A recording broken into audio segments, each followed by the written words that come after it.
Welcome, friend, to another journey together. We are so glad to have you here. Tonight, you will discover old teachings that Buddhist masters have shared for many years to calm a worried heart and bring deep peace. If you would like, feel free to share what time it is and where you are listening from. What I'm about to share with you are forgotten stories from long ago.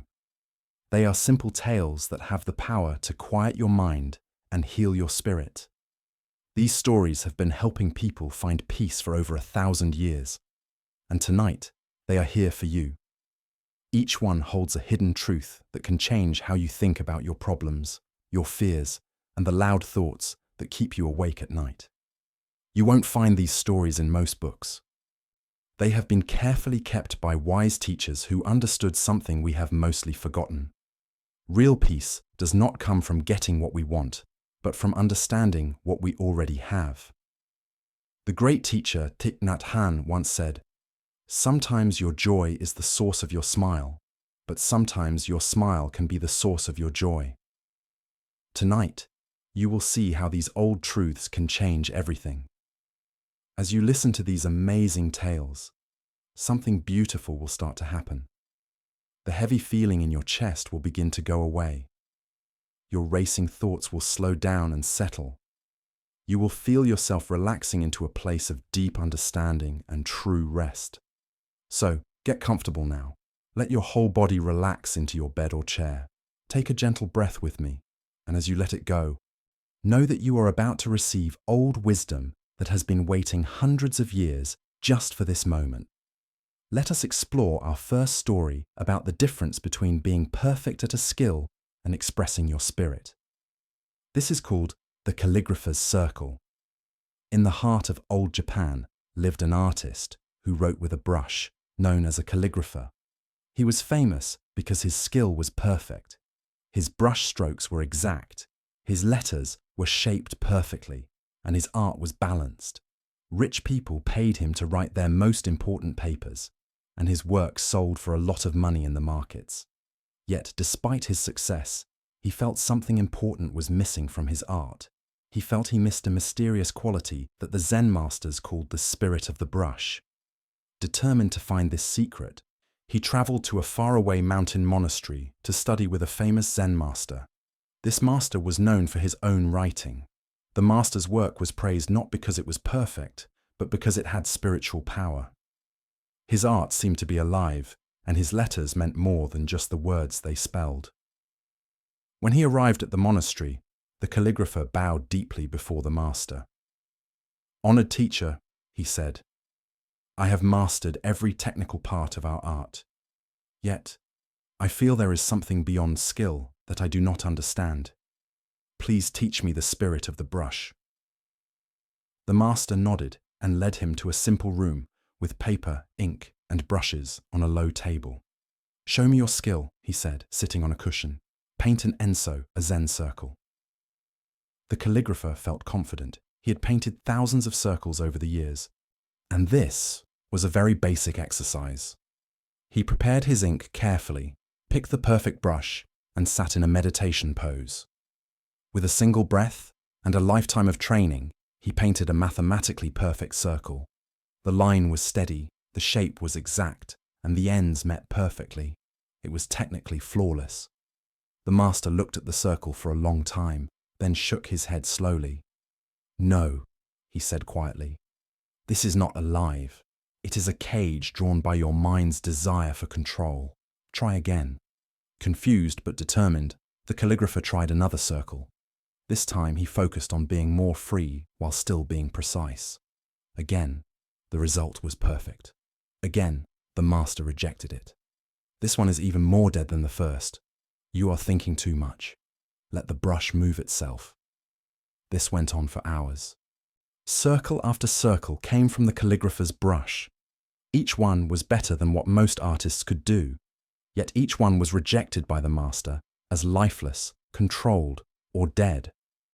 With each rejection, the calligrapher got more frustrated. His confidence disappeared. His careful skill began to fail because of the pressure. Finally, after many tries and feeling very tired, the calligrapher lost his cool completely.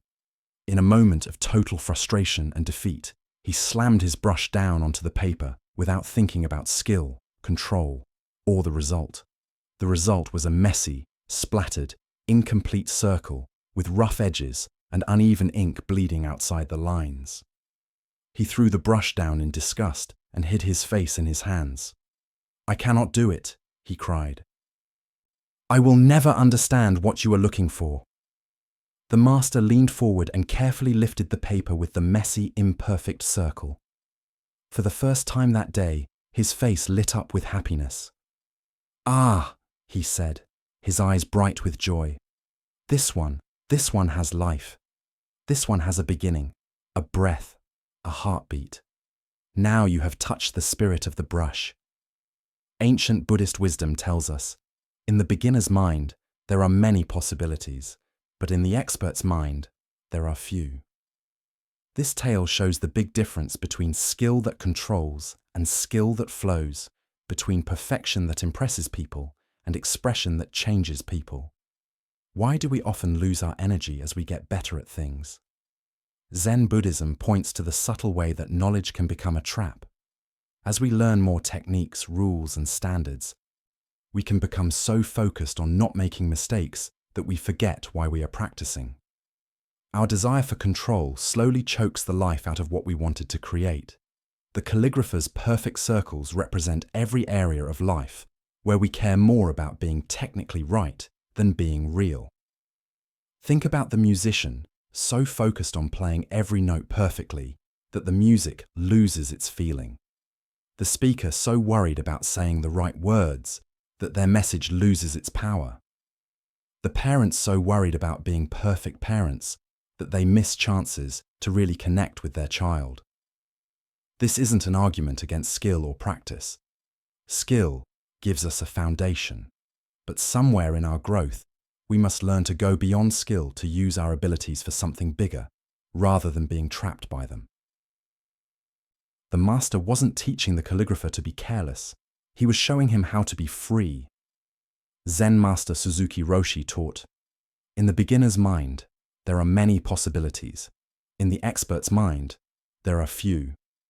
The calligrapher's breakthrough came when his expertise finally broke, allowing his beginner's mind to come out. In that moment of giving up, when all his control fell away, something real could finally show itself. Look at your own areas of skill. Where might your knowledge be holding you back instead of helping you? Perhaps it is in parenting, where your ideas about the right way stop you from responding to what your child really needs right now. Maybe it is in your job, where your professional title limits your willingness to take creative risks. Or in relationships, where your ideas about how love should look stop you from loving the person right in front of you. The Buddha said, "Empty your cup so that it may be filled." The calligrapher's cup was so full of skill, knowledge, and his identity as an expert that there was no room for the spirit to enter. Only when his expertise was used up could something alive come out. This teaching invites us to hold our skills lightly, to remain beginners even as we become masters. True expertise includes the wisdom to know when to forget everything we know and respond freshly to the moment. The most powerful speakers often say words that surprise even them. The most moving artists create things they don't fully understand. The best leaders respond to situations their training never covered. Tonight, as you think about your own circles of expertise, can you find the courage to put down your perfect brush and allow something messier but more alive to come out? What would happen if you approach familiar situations with a beginner's mind, fresh eyes, and a willingness to be surprised? As the Buddha taught, the finger pointing at the moon is not the moon. All our skills, all our knowledge, all our perfect circles are just fingers pointing toward the moon of real experience. Sometimes we must stop looking at our finger and lift our eyes to see what it is actually showing us. Let us explore a story about finding beauty in broken things. This is the master's tea bowl. A rich collector of fine art walked up a mountain path to visit the famous Zen master Kayan. This collector was known for his great taste and for giving money to the temple. He had sent many expensive gifts over the years: porcelain bowls from the best artists, silk scrolls painted by famous masters, and bronze jars that shone like sunlight. As a very important donor, he expected to be welcomed with the temple's best treasures. The afternoon sun shone through old pine trees as the two men sat for tea in the temple's simple room. The collector sat on his cushion, expecting the tea ceremony would use the beautiful pieces he had given. Instead, he watched in confusion as Master Kayan reached for a tea bowl that looked very common. It was crude pottery with a large, jagged crack running down its side. The crack had been fixed with gold glue that looked like a lightning bolt frozen in the clay. The collector's trained eye immediately thought the piece was worthless. "Master," he said, unable to hide his disappointment, "I have sent you gifts of the finest porcelain from the most skilled craftsmen. These bowls are perfect, without any scratch or mark.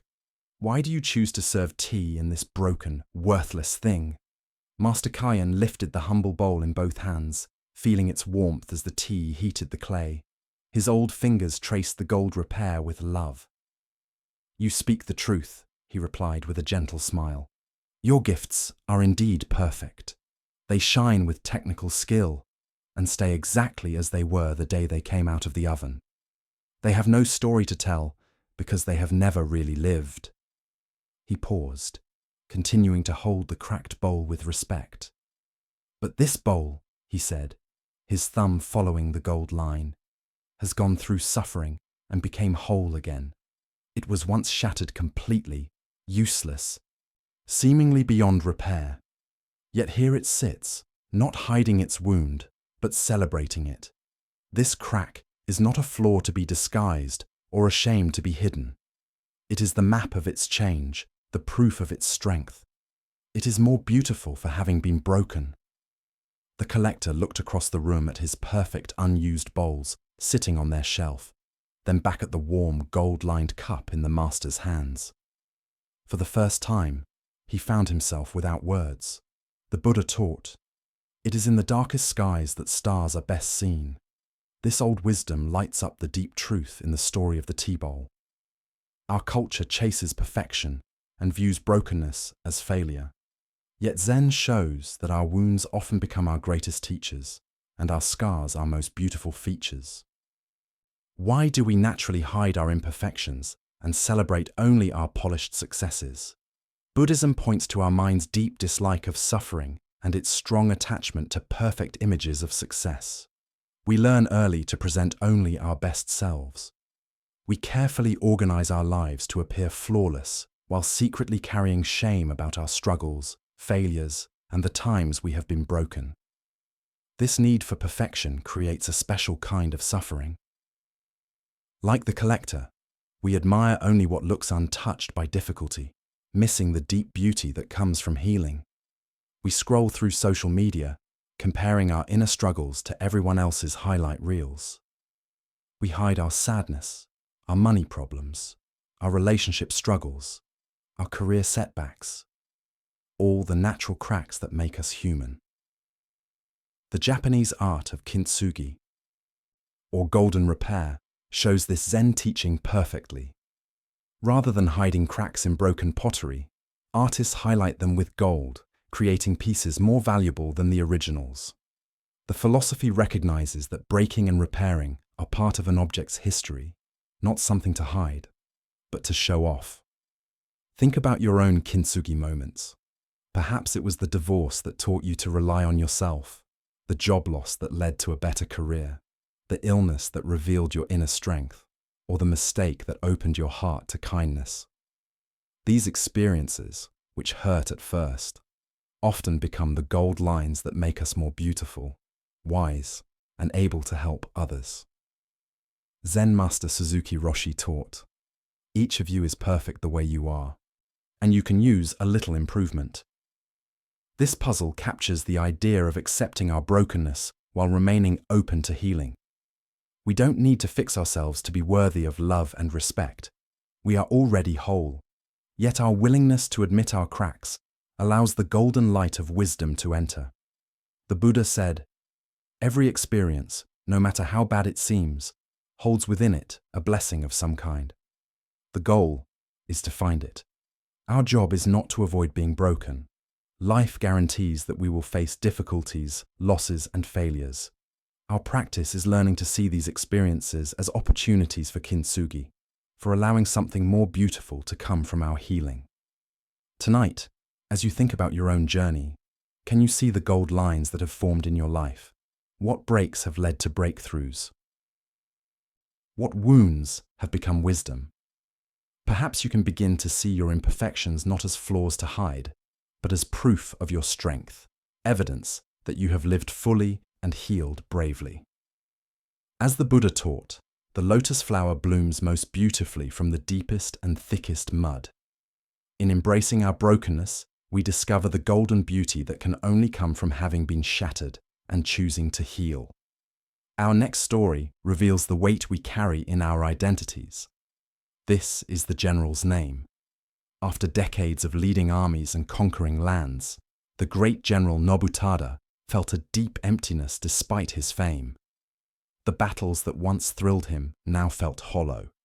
The victories that once defined him now seemed meaningless. Having spent his entire adult life giving orders and being defined by his rank, he found himself wanting something he couldn't name, a peace that had nothing to do with the absence of war. He had heard whispers of a Zen master named Seki, who lived in a simple monastery high in the mountains. People spoke of this teacher's wisdom in quiet, respectful tones. After his final battle, instead of returning to his big estate, Nobutada decided to seek out this master, hoping to find the peace that he couldn't find on any battlefield. He arrived at the monastery gates in full uniform, his armor polished until it shone like a mirror, his family crest displayed clearly on his chest. Decades of command had taught him that looking important opened doors and that his name carried weight everywhere. "I am General Nobutada," he announced to the small man sweeping leaves near the entrance, his voice sounding like someone used to being obeyed immediately. "Conqueror of the Eastern Province, winner of the Battle of 10 Rivers, defender of the northern borders, I have come to learn the way of Zen." The master, a small figure in simple robes, continued his sweeping for a moment before looking up. He offered a small bow, the kind one might give to any traveler. "Welcome, friend," Seki said with gentle warmth. "The mountain path is dusty and the journey long. Please leave your shoes here before entering." Nobutada stood tall, his military pride taking over. "I am a general of the realm, not a common traveler. Surely you recognize my name and rank." Master Seki paused in his sweeping and studied the armored figure before him, with kind, sharp eyes. "That name sounds very heavy," he said quietly. "And that armor must be quite hot in this warm weather. Perhaps you would be more comfortable leaving them here with your shoes. Inside these walls, you are simply a man who has traveled far and may be thirsty. Would you care for some tea?" For the first time in 30 years of military service, General Nobutada felt the actual weight of his identity.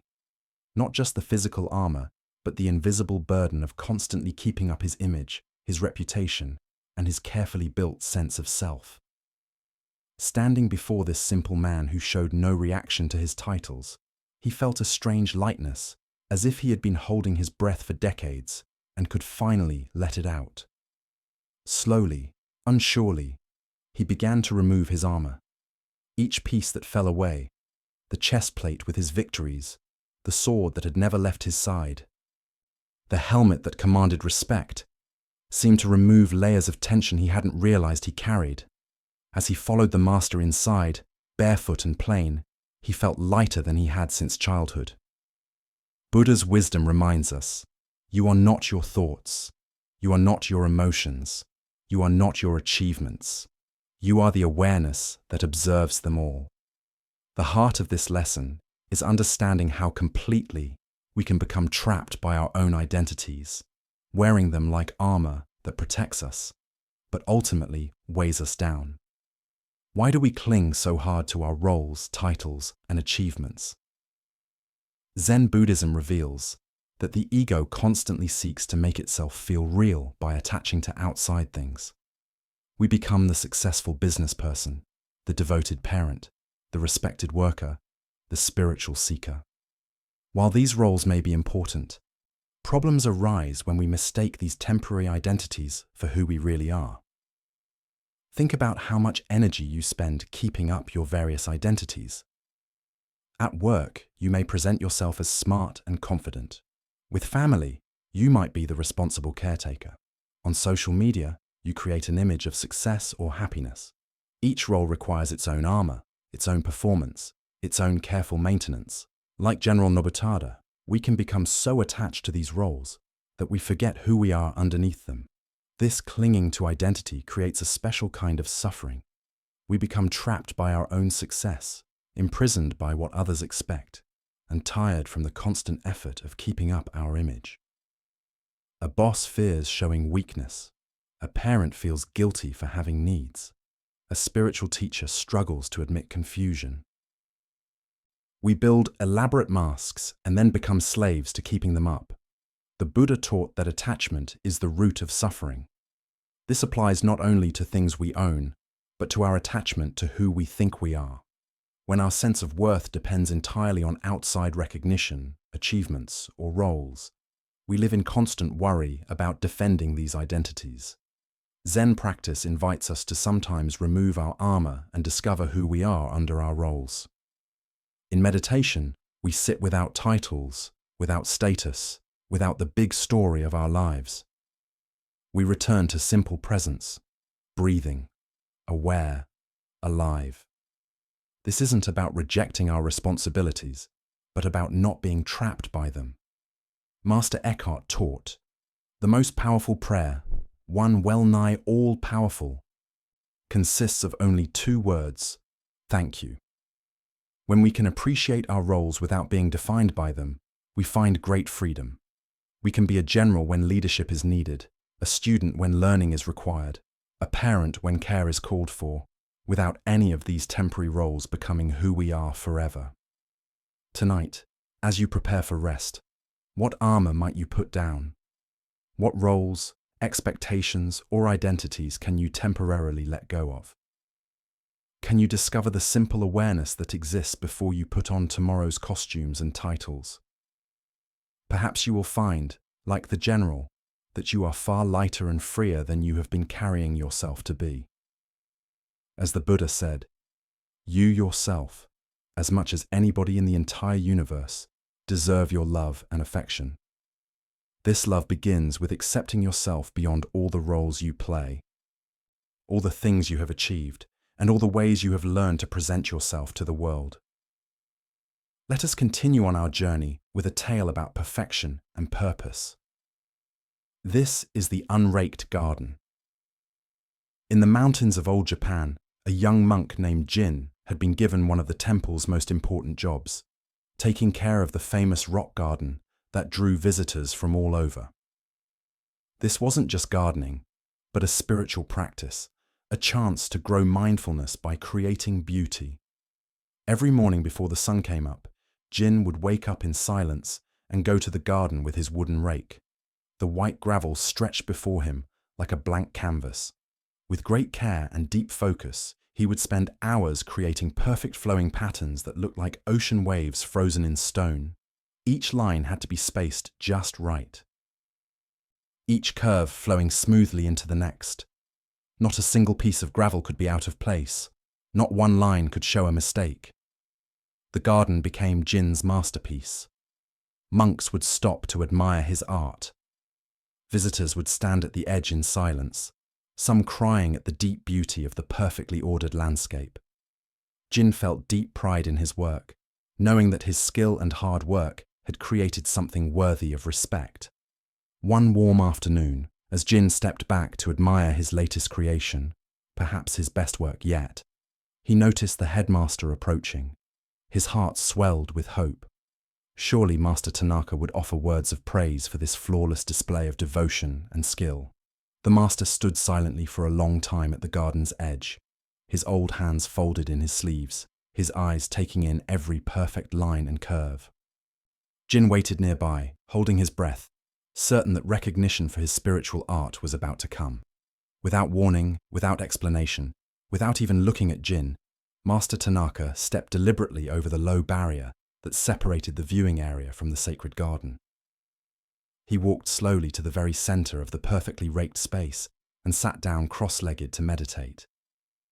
His brown robe spread across the white gravel, completely ruining hours of careful work. Jin gasped, his hands flying to his face in horror. "Master!" he cried out, unable to hide his shock. "You have destroyed it! Hours of work ruined! The perfect pattern's gone!" Master Tanaka opened his eyes and looked up at his student with great gentleness and a small smile. "No, Jin," he said softly. "I have not destroyed anything. Before, what you created was a picture to be admired from a distance, a museum piece to impress people. Now it has become what it was always meant to be, a garden to be lived in, a space for practice, a place for waking up. You made it perfect for the eyes, but you forgot its true purpose. I have simply completed your work. As the Buddha observed, nothing is permanent. Everything changes. Being is always becoming." What comes from this story is a deep teaching about the difference between perfection and purpose, between creating something to be looked at and creating something to serve life. Why do we become so attached to our perfectly arranged lives that we forget their real purpose? Buddhism explains that our minds naturally cling to results, especially beautiful or impressive ones. We can become so focused on creating the perfect appearance, whether in our homes, our relationships, our careers, or our spiritual practice, that we lose sight of what these things are meant to serve.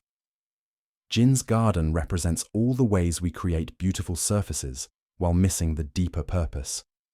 Think of the parent so focused on their child's perfect grades that they miss chances to really connect. The spouse so concerned with looking like they have a perfect marriage that they avoid the messy work of real love. The spiritual student so attached to looking wise that they resist the honest vulnerability needed for real growth. This attachment to perfect appearances creates a strange paralysis. We become managers of our own lives, carefully keeping up impressive displays while being afraid to actually live in them.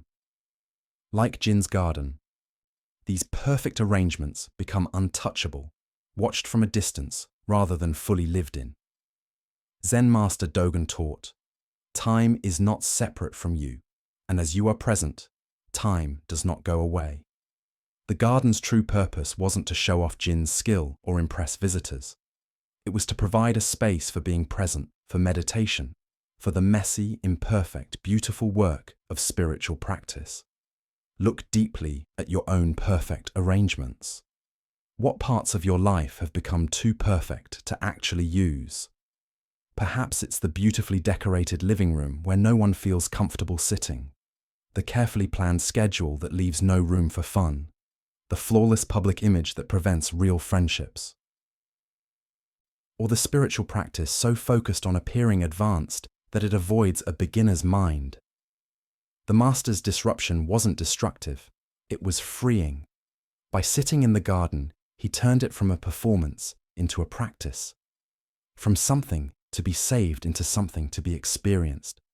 His robe spreading across the perfect lines created a new kind of beauty, the beauty of a purpose fulfilled, of space actually used, of perfection given up for the sake of presence.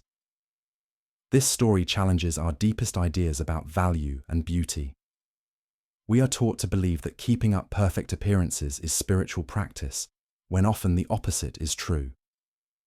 Real spiritual growth happens in the disrupted garden, in the messy middle of actual living, in the courage to inhabit our lives fully rather than just organizing them carefully. The Buddha said, "Peace comes from within, do not seek it without."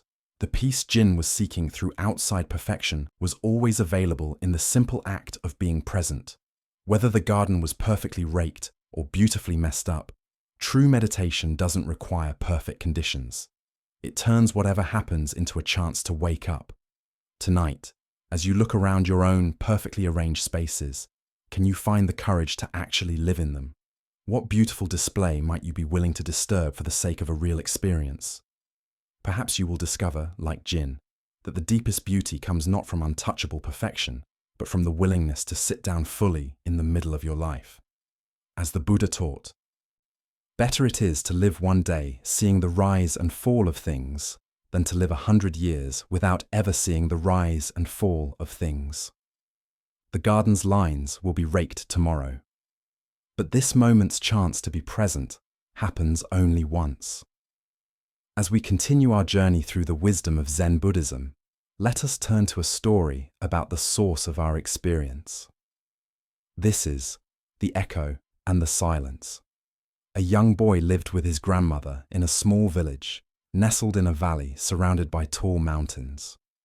The child was naturally curious and loved to explore the world around him, finding new wonders in the forests, streams, and rocky cliffs that were his playground. One day, while wandering near the edge of a deep canyon that cut through the mountains, he made an exciting discovery. When he called out, "Hello," into the big space, his voice came bouncing back to him from the canyon walls. "Hello!" Delighted by this magic, he began trying different sounds. "You are wonderful!" he shouted, and the echo replied warmly, "You are wonderful!" The boy clapped his hands and laughed as the sound returned to him, louder and rich. For days, the boy returned to his special place to play with his echo friend. He would share jokes, sing songs, and tell stories, always getting his own voice back, as if the canyon itself was talking to him.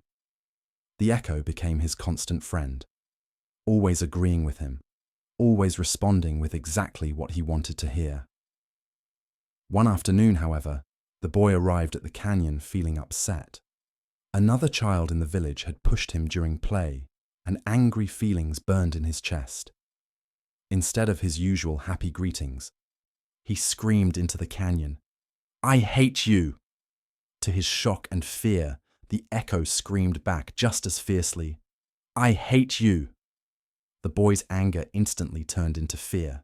His echo friend had never spoken to him this way before. Confused and frightened, he ran home to his grandmother, tears streaming down his face.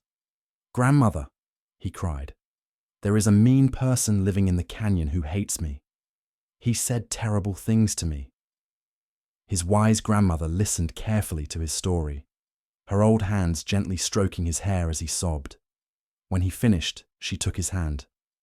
"Come," she said softly, "let me show you something." She led him back to the edge of the canyon, where the boy hung back nervously, afraid of meeting the angry voice again. But his grandmother simply stood at the cliff's edge in perfect silence. The wind moved through the trees. A bird called in the distance, but from the canyon came only peaceful quiet. After several minutes of this deep silence, she turned to her grandson. "Tell me, what did you hear?" "Nothing, grandmother," the boy whispered. "Just quiet." She nodded gently. "Exactly, my dear one. You see, you have been listening to the echo of your own voice and believing it was someone else speaking. When you called out with joy, joy returned to you. When you called out with anger, anger returned to you. But the canyon itself is neither joyful nor angry. It simply gives back what you offer it." She knelt down to look him in the eyes. "The world is like this canyon, dear child. It reflects back to us what we send into it. When we approach life with kindness, we often find kindness reflected back. When we approach with anger or fear, these feelings echo back to us as well. But true peace doesn't come from trying to control what the world echoes back to us. It comes from understanding the silence that exists before we speak at all. The Buddha once said, hatred is never appeased by hatred in this world. By non-hatred alone is hatred appeased. This is a law eternal. The deeper lesson here shows us how much we create our own experience through the thoughts we bring to each moment. Why do we so often believe that our feelings come from outside ourselves? Buddhism reveals that we live in a world of constant echoes, mistaking the reflection of our own mind for what is really happening. When we approach a situation with worry, we see danger everywhere. When we talk to others while feeling defensive, we think neutral comments are attacks. When we move through our day expecting disappointment, we find proof for our expectations everywhere. Like the boy in the canyon, we often fail to realize that we are hearing our own voice reflected back to us. Think about how this happens in your relationships. When you criticize your partner, how do they usually respond? When you interact with your children while stressed and hurried, what energy do they reflect back? When you treat co-workers with suspicion or judgment, what kind of responses do you get? The canyon of relationship is constantly echoing back the energy we bring to it. This isn't about just positive thinking or pretending that outside things don't matter. Real difficulties exist, real challenges happen, and other people certainly have their own patterns and reactions. But Zen reveals that our inner state deeply changes how we see and respond to these outside conditions, which in turn shapes how they respond to us. Thich Nhat Hanh taught, "If you want others to be happy, practice compassion. If you want to be happy, practice compassion." This wisdom points to the echo principle. The quality we send out tends to be reflected back to us, but more importantly, the very act of sending out compassion changes our own experience, regardless of what comes back. The grandmother's teaching about silence points to something even deeper than managing our echoes. In meditation, we discover the awareness that exists before thoughts, emotions, or reactions arise. This silence is not the absence of experience, but the space in which all experience happens. From this place of inner stillness, we can respond to life rather than just echoing back its provocations. The Buddha said, "Better than 1,000 hollow words is one word that brings peace." When we speak and act from the silence of centered awareness rather than the noise of reactive emotion, our words have a different quality. They come not from our habits, but from our clarity, not from our fears, but from our wisdom. Tonight, as you prepare for rest, can you notice the echoes you have been creating and receiving throughout your day? Before tomorrow's first interaction, can you find a moment of silence? Not to plan what to say or how to respond, but simply to touch the quiet awareness from which a real response can come. As the Buddha taught, peace comes from within. Do not seek it without. The canyon will always echo back what we call into it. But in the silence before we speak, we discover the source of all our echoes and the freedom to choose what we send into the world. Our next story reveals the slow poison of complaining and the freedom found in being content. This is the lesson of the monastery and the monk who never stopped complaining.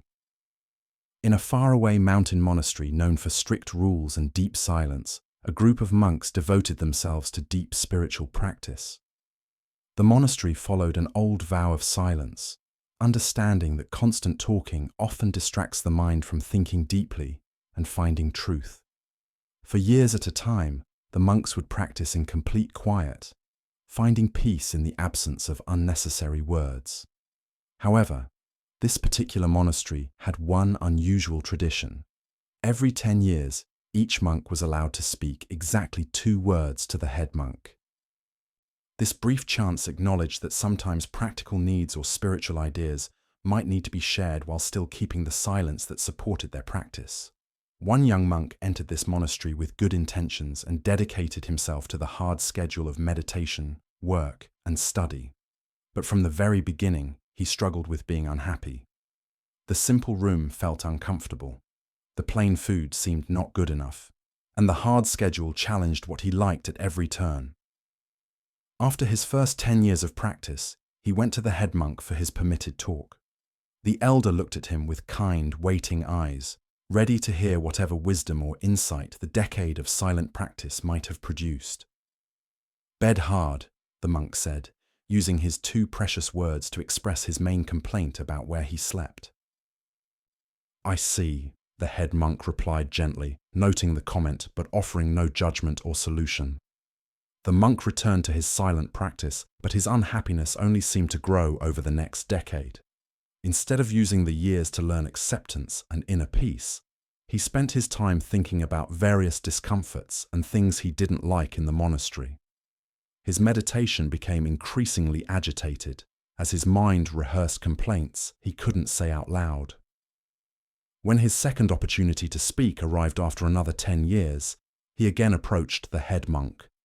The elder greeted him with the same patient attention, curious to see how 2 more decades of practice might have changed the monk's view. "Food stinks," the monk declared, using his allotted words to express his ongoing unhappiness with the simple vegetarian meals provided. "I see," the head monk responded calmly, observing this second complaint without surprise or criticism. Another 10 years passed, during which the monk's internal negativity continued to grow. Instead of finding freedom through spiritual practice, he had used 3 decades to perfect the art of mental complaining. His silent years were filled not with peace and insight, but with constant internal criticism of his life. When his third opportunity for speech arrived, the monk appeared before the head monk clearly upset. 3 decades of gathered unhappiness had finally reached a breaking point. "I quit," he announced firmly, using his 2 words to express his final decision to leave the path he had never truly accepted. The head monk looked at him with a mix of sadness and understanding. "Well, I can see why," he replied kindly. "All you've ever done is complain. The Buddha taught, we are what we think. All that we are arises with our thoughts. With our thoughts, we make the world." This teaching reveals how the monk's 30 years of practice had actually strengthened the very patterns that caused his suffering, rather than melting them away. Why do we sometimes use spiritual practice to perfect our unhappiness, rather than rise above it? Zen Buddhism points to our tendency to bring our usual mental patterns into any environment, then blame outside things for how we feel inside. The monk never truly engaged with the practice. He simply endured it while resisting it. The monastery's conditions weren't the source of the monk's suffering. His attitude toward those conditions was. Countless other monks had found peace, insight, and deep contentment in the exact same circumstances.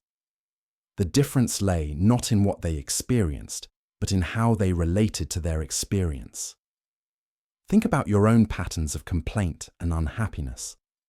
How much of your mental energy goes toward rehearsing complaints about things you cannot change? The monk spent 30 years of precious life focusing on bed hard and food quality, instead of using those same years to develop inner freedom.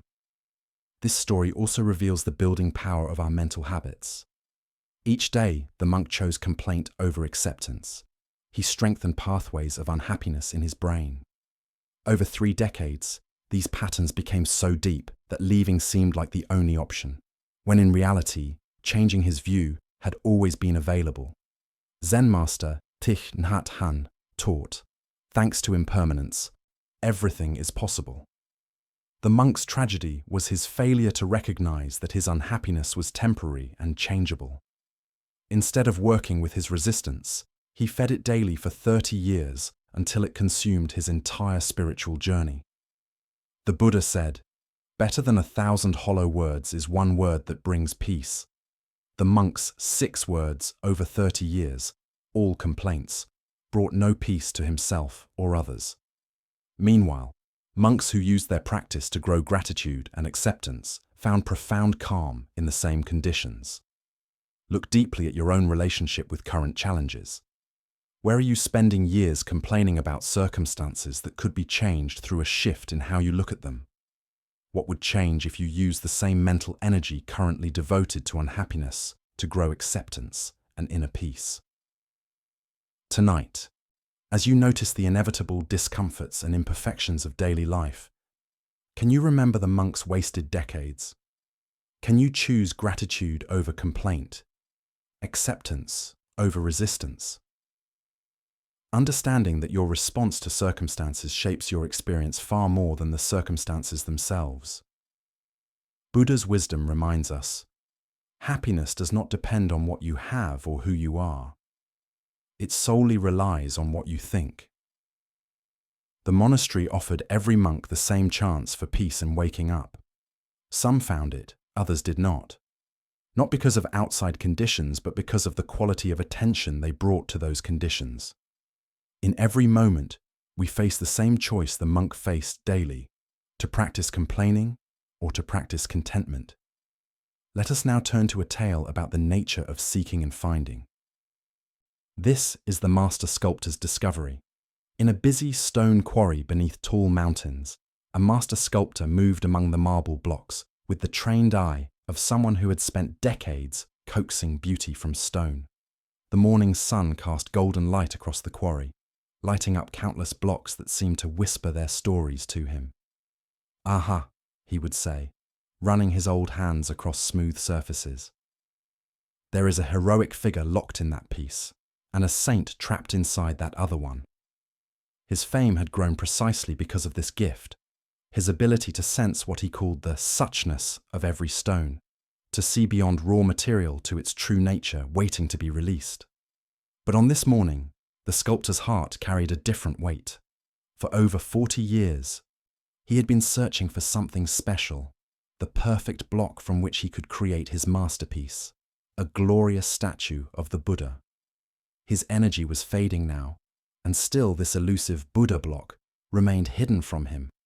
He had traveled to great quarries around the world, consulted experts, and hired specialists to search faraway areas. Yet nowhere could he find that one perfect slab that would allow him to release the most perfect likeness of Buddha. Feeling the weight of his lifelong quest, the sculptor sought comfort from a local Zen priest who headed a small temple at the end of his street. The temple was simple, with a peaceful courtyard where a stone well sat surrounded by carefully tended moss. "Master," the sculptor said, bowing deeply, "I have searched for 40 years for the perfect stone from which to carve the Buddha. My life's work remains incomplete." The priest listened with kind eyes, then smiled gently. "No problem," he said with such simplicity that the sculptor felt both confused and hopeful. "Do you mean you can tell me where I might find the perfect material from which I can release the Buddha of my dreams?" the sculptor asked, excitement rising in his voice. "Of course." "Where?" The priest raised his hand and pointed across the courtyard. "Over there," he said, pointing to the stone well. The excited sculptor hurried to the well and looked down into the still, dark water. There, looking back at him with the same questioning eyes, the same lined face marked by years of searching, was his own reflection.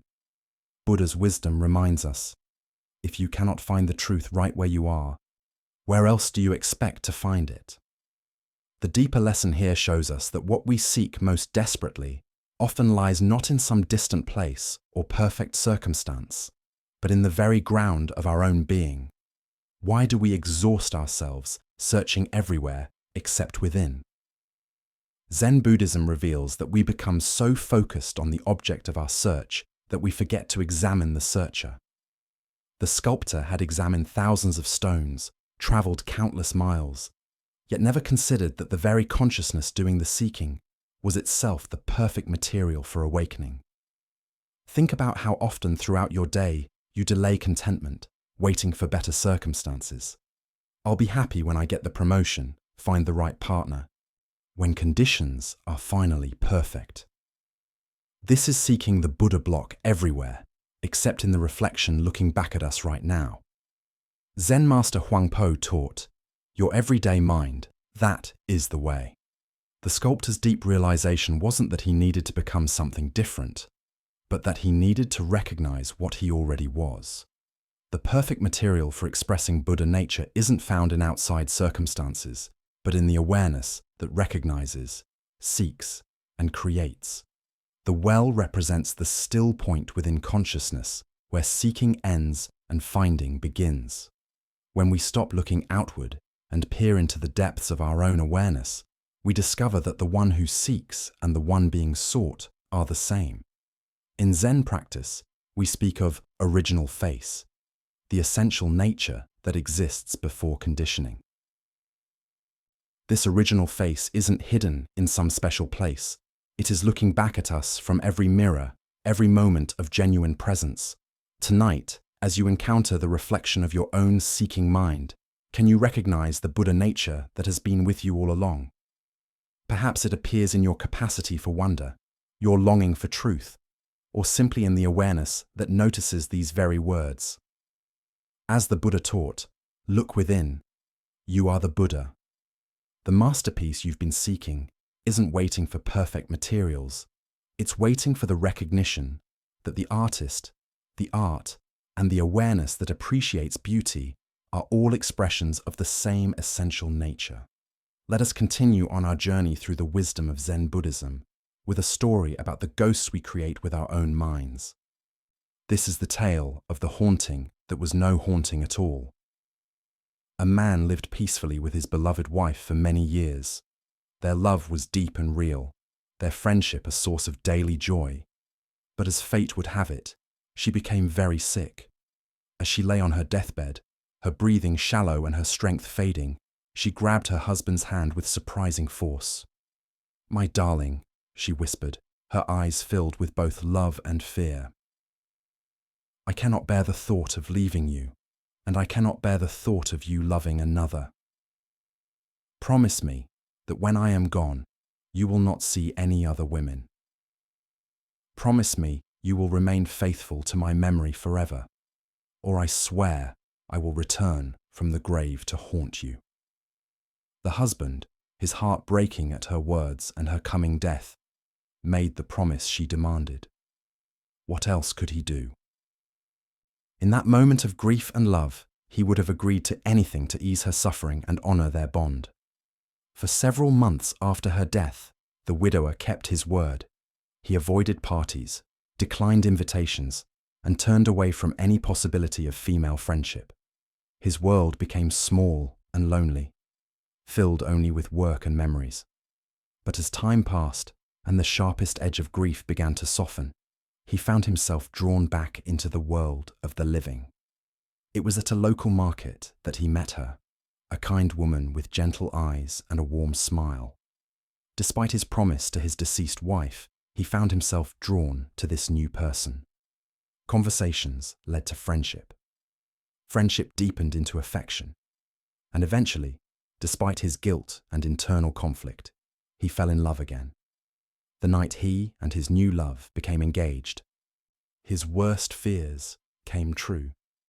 As he lay in bed, the room suddenly grew cold, and there before him stood the unmistakable figure of his dead wife. Her face was pale with anger, her eyes blazing with accusation. "You have broken your promise to me," she said, her voice carrying the chill of the grave. "You have betrayed our love and dishonored my memory." But what truly terrified the man was not just her appearance, it was her impossible knowledge. Night after night, she would return to torment him, recounting in perfect detail everything that had happened between him and his fiancée. She would repeat their conversations word for word, describe their private moments, reveal their most intimate exchanges. Nothing remained hidden from this ghostly presence. The haunting became so intense that the man could no longer sleep. Dark circles formed under his eyes. His hands shook constantly, and his new relationship began to suffer under the weight of his terror and exhaustion. Desperate for relief, he sought out a Zen master who lived in a small temple near the village. "Master," the man said, his voice shaking as he told his story. "My dead wife's ghost appears to me every night. She knows everything I do, everything I say. She repeats our conversations exactly as they happened. I am being driven to madness." The old master listened carefully, stroking his beard thoughtfully. When the man finished his account, the master smiled knowingly. "This is indeed a very clever ghost," he said. "You should admire such supernatural wisdom, but I will tell you exactly what to do when she appears tonight." That evening, as the room grew cold and the familiar figure appeared, the man followed the master's instructions precisely. "You are truly a wise and all-knowing spirit," he said to the ghost. "You see everything I do and know everything I think. Since you possess such incredible powers and I can hide nothing from you, surely you can answer one simple question for me." "Ask your question," the ghost replied coldly. The man reached down to a large bag of beans that sat near his bedside table. He scooped up a handful and held his closed fist toward the ghost. "Tell me exactly how many beans I am holding in my hand right now." The ghost opened her mouth to speak, but no words came. Her form began to wobble, becoming see-through around the edges. For the first time since her appearances began, she looked unsure, even confused. I cannot," she stuttered.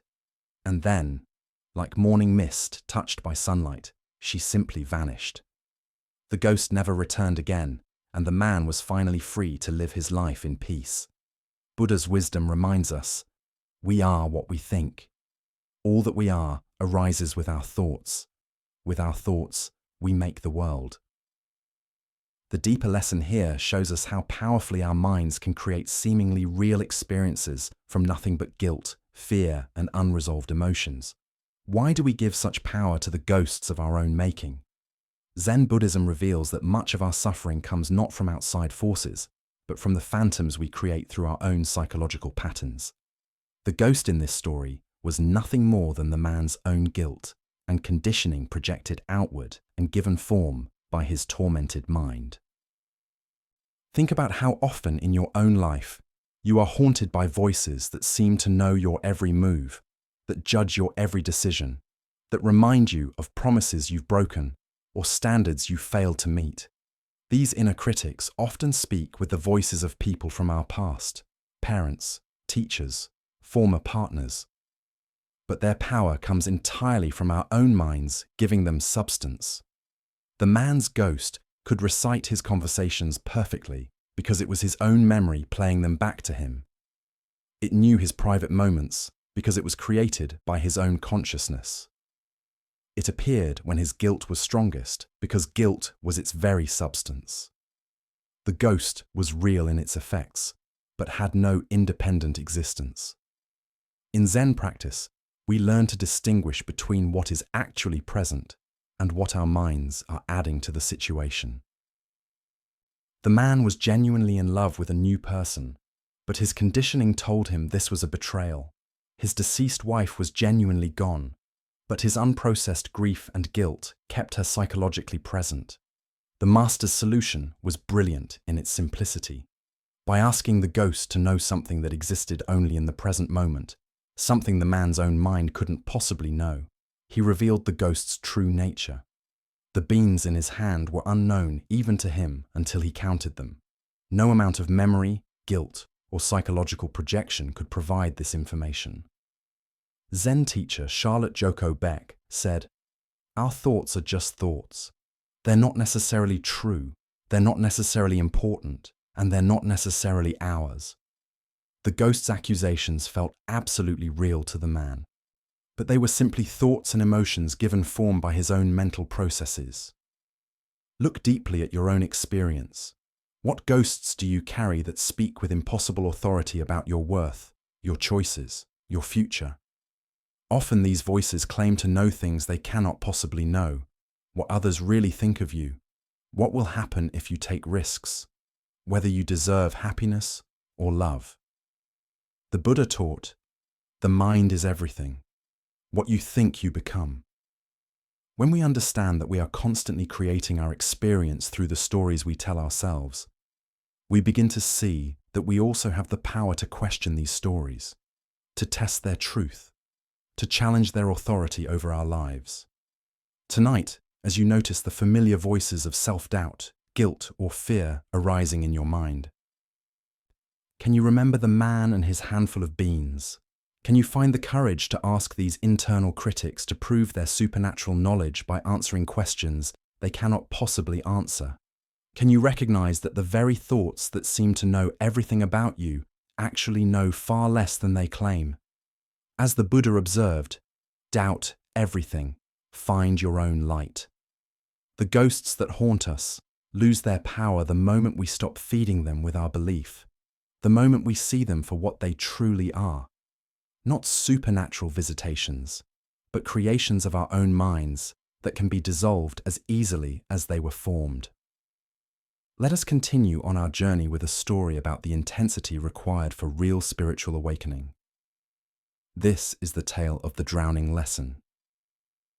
Beside a clear mountain river, where water flowed over smooth stones with the endless song of moving current, a hermit lived. For years he had lived alone, finding in the rhythm of flowing water and changing seasons a perfect mirror for his own mind.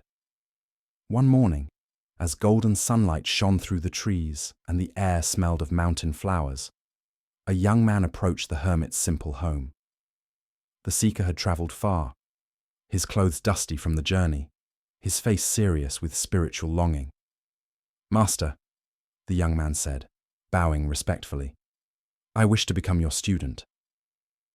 The hermit looked up from his thinking, studying the newcomer with eyes that were used to seeing the difference between real and fake spiritual interest. "Why?" the hermit replied simply. The young man paused, thinking about his answer carefully. "Because I want to find God," he said finally, believing this to be the best answer. What happened next took the seeker completely by surprise. Without warning, the hermit jumped to his feet, grabbed the young man by the neck, and dragged him toward the river. Before the stunned visitor could say anything, he found himself being pushed into the clear, cold water. The hermit's strong hands held the young man's head underwater. Panic set in immediately. The seeker's lungs began to burn as he ran out of air. He kicked and struggled with growing desperation, his arms waving as he fought to break free. Every second felt like forever as his body screamed for air. Nothing existed except the urgent, overwhelming need to breathe. After what seemed like a lifetime, but was probably only a minute, the hermit finally pulled the gasping young man up out of the water. The seeker coughed violently, water coming from his nose and mouth as he struggled to fill his lungs with precious air. His entire body shook from the cold and the shock of nearly drowning.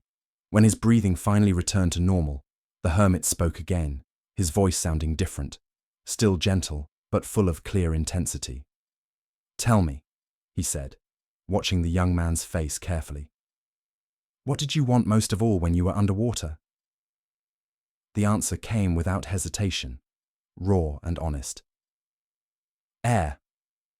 The hermit nodded slowly, satisfied that his lesson had worked. "Very well," he said. "Go home and come back to me when you want God as much as you just wanted air." Without another word, the hermit turned and walked back to his place of meditation, leaving the dripping, shaken young man to think about the deep teaching he had just received. Buddha's wisdom reminds us, thousands of candles can be lighted from a single candle, and the life of the candle will not be shortened. Yet this wisdom must be lit by genuine spiritual fire, not just mental interest. The hermit's dramatic teaching shows the difference between casual spiritual curiosity and the total commitment that real awakening requires. What comes from this story is the recognition that spiritual seeking demands the same intensity and urgency we naturally bring to staying alive. The young seeker thought he wanted God, but his desire was still just a preference rather than a necessity.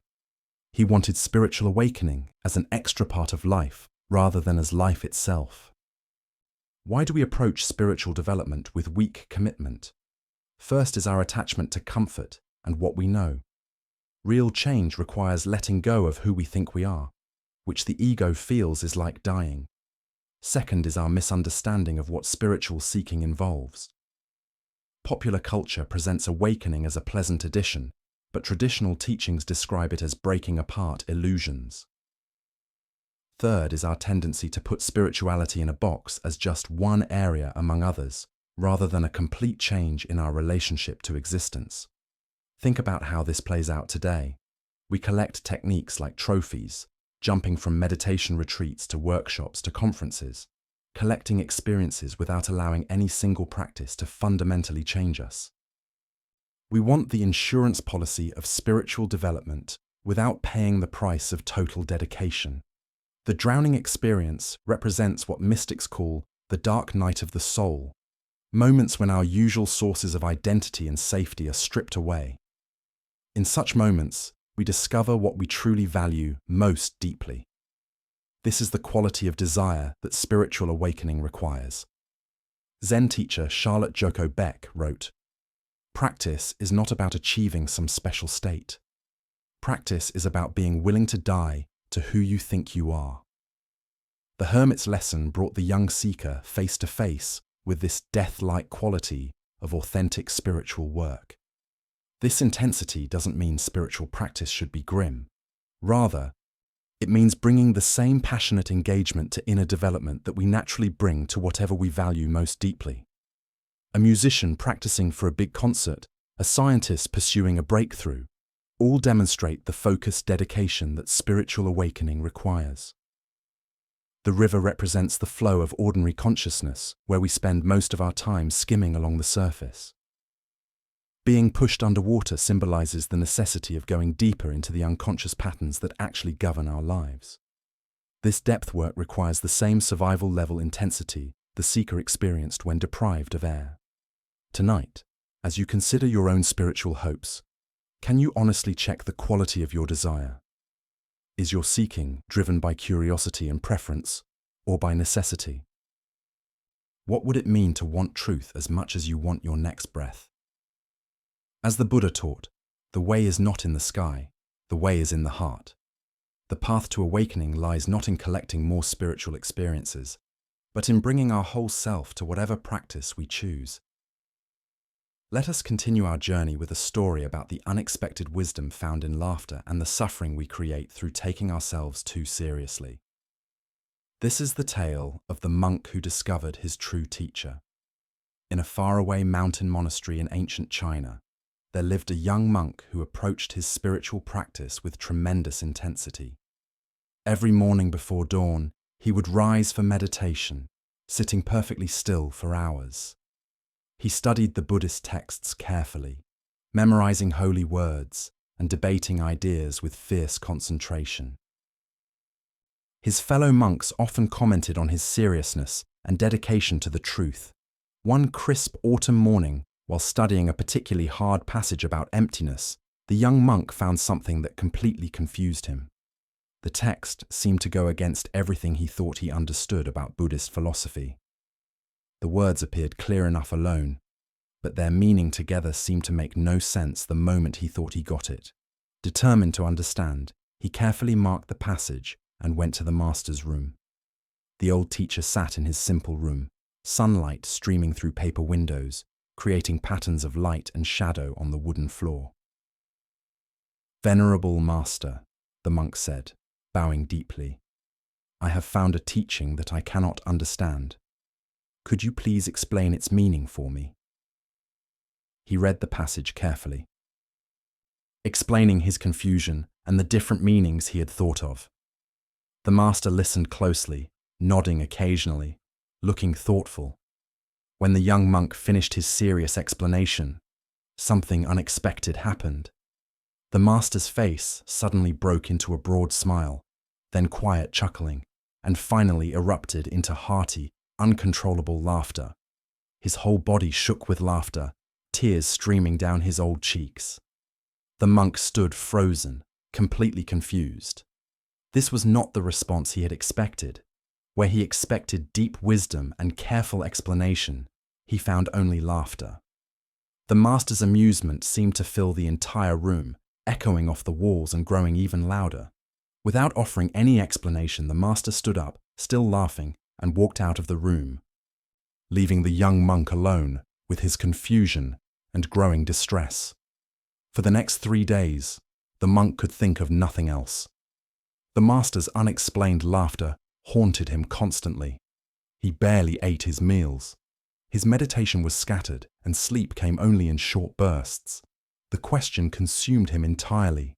Why had his sincere question been met with such puzzling laughter? Other monks noticed he was upset, but his answers to their questions were vague. He felt embarrassed, confused, and increasingly agitated. Had the master been making fun of his understanding? Was his question foolish? Did his years of dedicated practice mean nothing?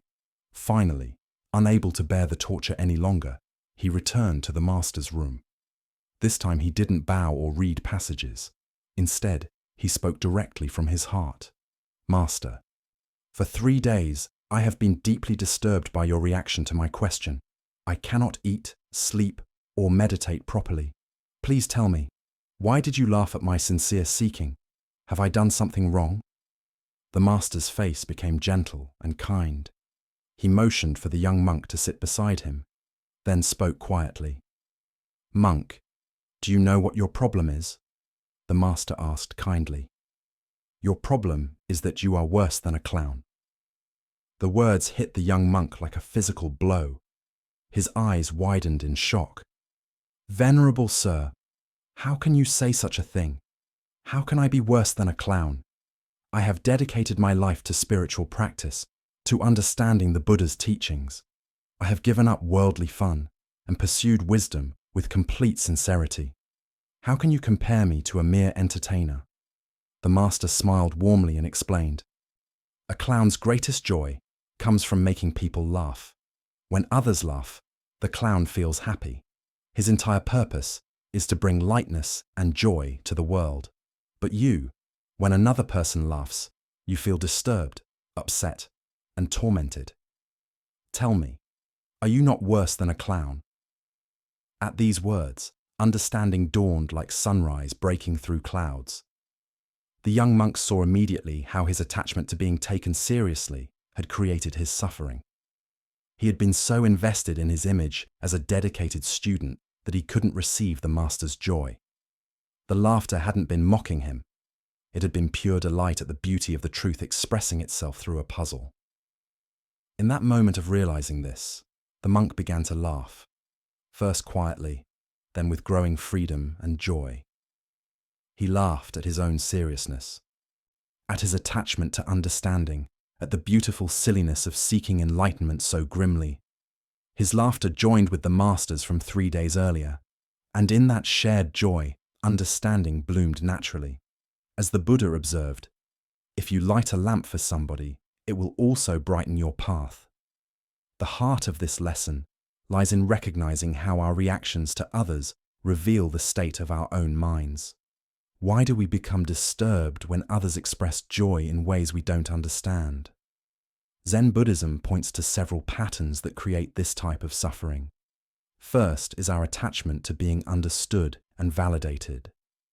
The young monk's distress came not from the master's laughter itself, but from his need for his question to be taken as seriously as he felt it was. Second is our identification with our spiritual image. When we become attached to being seen as sincere seekers, dedicated students, or wise people, we lose the spontaneity and openness that allows real learning. The monk's investment in his identity as a serious practitioner made him unable to receive the teaching that was being offered through laughter. Third is our limited understanding of how wisdom can be shared. We expect spiritual teaching to arrive in familiar forms, serious explanations, careful analysis, traditional formats. But enlightenment often comes through unexpected doors: a master's laughter, a child's innocent question, the sound of a bell, or a moment of complete ordinariness. Think about how often we miss teachings because they don't match our expectations. Perhaps someone's casual comment contains exactly the insight we need. But we dismiss it because the person seems less knowledgeable than us. Maybe life presents us with lessons through situations we find annoying or people we consider silly. Zen teacher Suzuki Roshi said, "In the beginner's mind, there are many possibilities, but in the expert's mind, there are few." The young monk's expertise had become a barrier to learning. His certainty about how spiritual teaching should look prevented him from receiving the deep lesson being offered through unexpected laughter. The story points us toward a fundamental question. Are we seeking understanding, or are we seeking to be understood? Are we open to wisdom arriving in any form, or do we require it to match our ideas? The master's laughter was a teaching about the joy inherent in the truth itself, the playful, spontaneous nature of awakened understanding that goes beyond logic.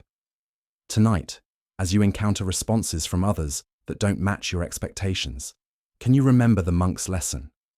Perhaps someone's laughter when you expected seriousness, their casualness when you hoped for depth, or their joy when you felt the situation called for seriousness might contain teachings you haven't yet recognized.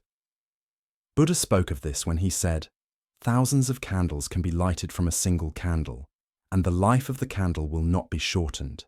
Happiness never decreases by being shared." The Master's laughter was not making the truth smaller, but celebrating its endless joy, a joy the monk discovered he could share rather than resist. Let us now explore a story about acceptance, natural cycles, and what true wealth means. This is the teaching of the rich man and the Master's blessing.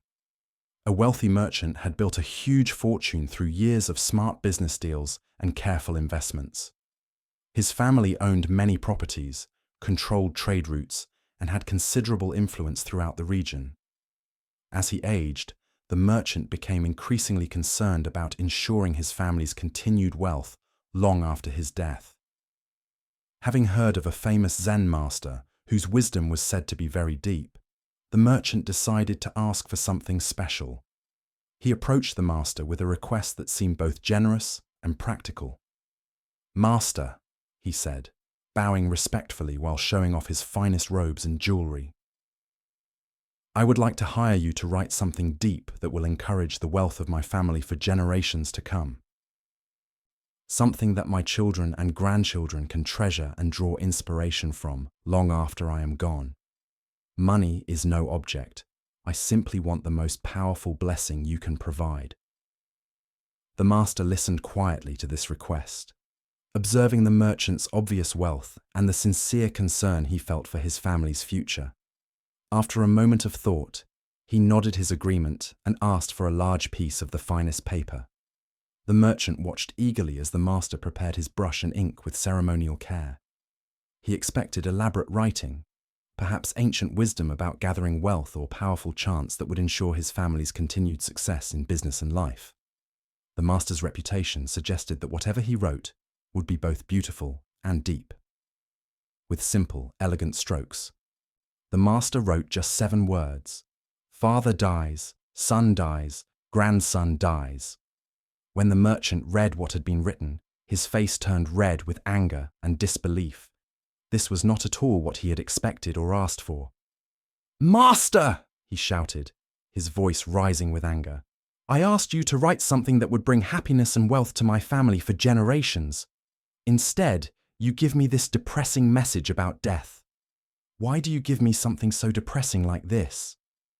The master looked at him with calm, kind eyes and began to explain the deeper meaning behind what might look like a sad prediction. "Think carefully about what I have written," the master said gently. "If your son should die before you, this would bring unbearable grief to your family. Parents are not meant to outlive their children. Such loss creates a wound that never fully heals. If your grandson should die before your son, this too would bring tremendous sorrow to your family and disrupt the natural flow of life." The merchant began to listen more carefully, sensing there was something deeper in the master's words than he had initially understood. "But if your family continues generation after generation, with each death happening in the natural order I have described, this represents the ideal course of life.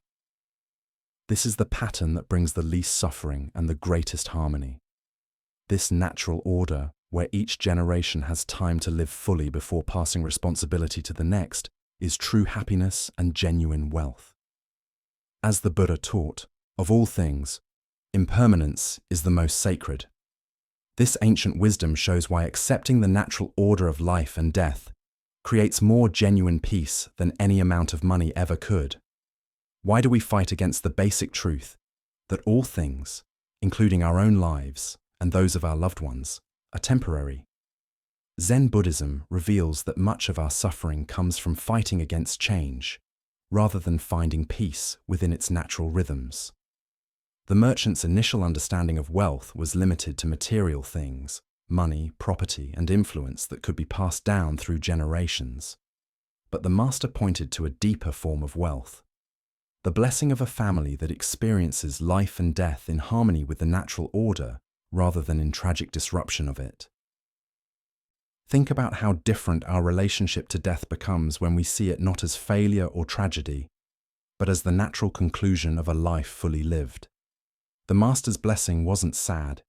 It was a recognition that the greatest gift we can wish for our families is that each generation has the opportunity to live completely before making way for the next. This teaching also reveals the limitation of trying to control the future through gathering resources. The merchant wanted to ensure his family's wealth through outside means. But the Master suggested that true wealth comes from accepting life's basic conditions rather than trying to escape them. In our modern world, we often measure family success by material legacy, the wealth we leave behind, the properties we pass down, the financial security we provide. But how often do we consider the emotional and spiritual legacy of a family that understands and accepts life's natural rhythms? The Buddha said, "All conditioned things are impermanent. Strive on with diligence." This teaching reminds us that even while we work hard to create good conditions for ourselves and our loved ones, the ultimate wealth comes from understanding and accepting that all achievements are temporary. Look deeply at your own hopes and fears for your family's future. How much energy goes toward trying to control outcomes that are ultimately beyond our control? What would it mean to wish for your loved ones not immunity from life's natural processes, but wisdom and acceptance in meeting them? The Master's blessing contains a deep recognition. The alternative to natural order is not preservation, but tragedy. By wishing for the normal sequence of generational transition, he was wishing for the absence of the premature deaths and disrupted cycles that create the deepest forms of suffering. Tonight, as you consider what you most hope for your family and loved ones, can you remember the Master's wisdom? Can you see that the greatest blessing might not be the avoidance of death, but the grace to experience it in harmony with natural order? Buddha's wisdom reminds us, better than 1,000 hollow words is one word that brings peace.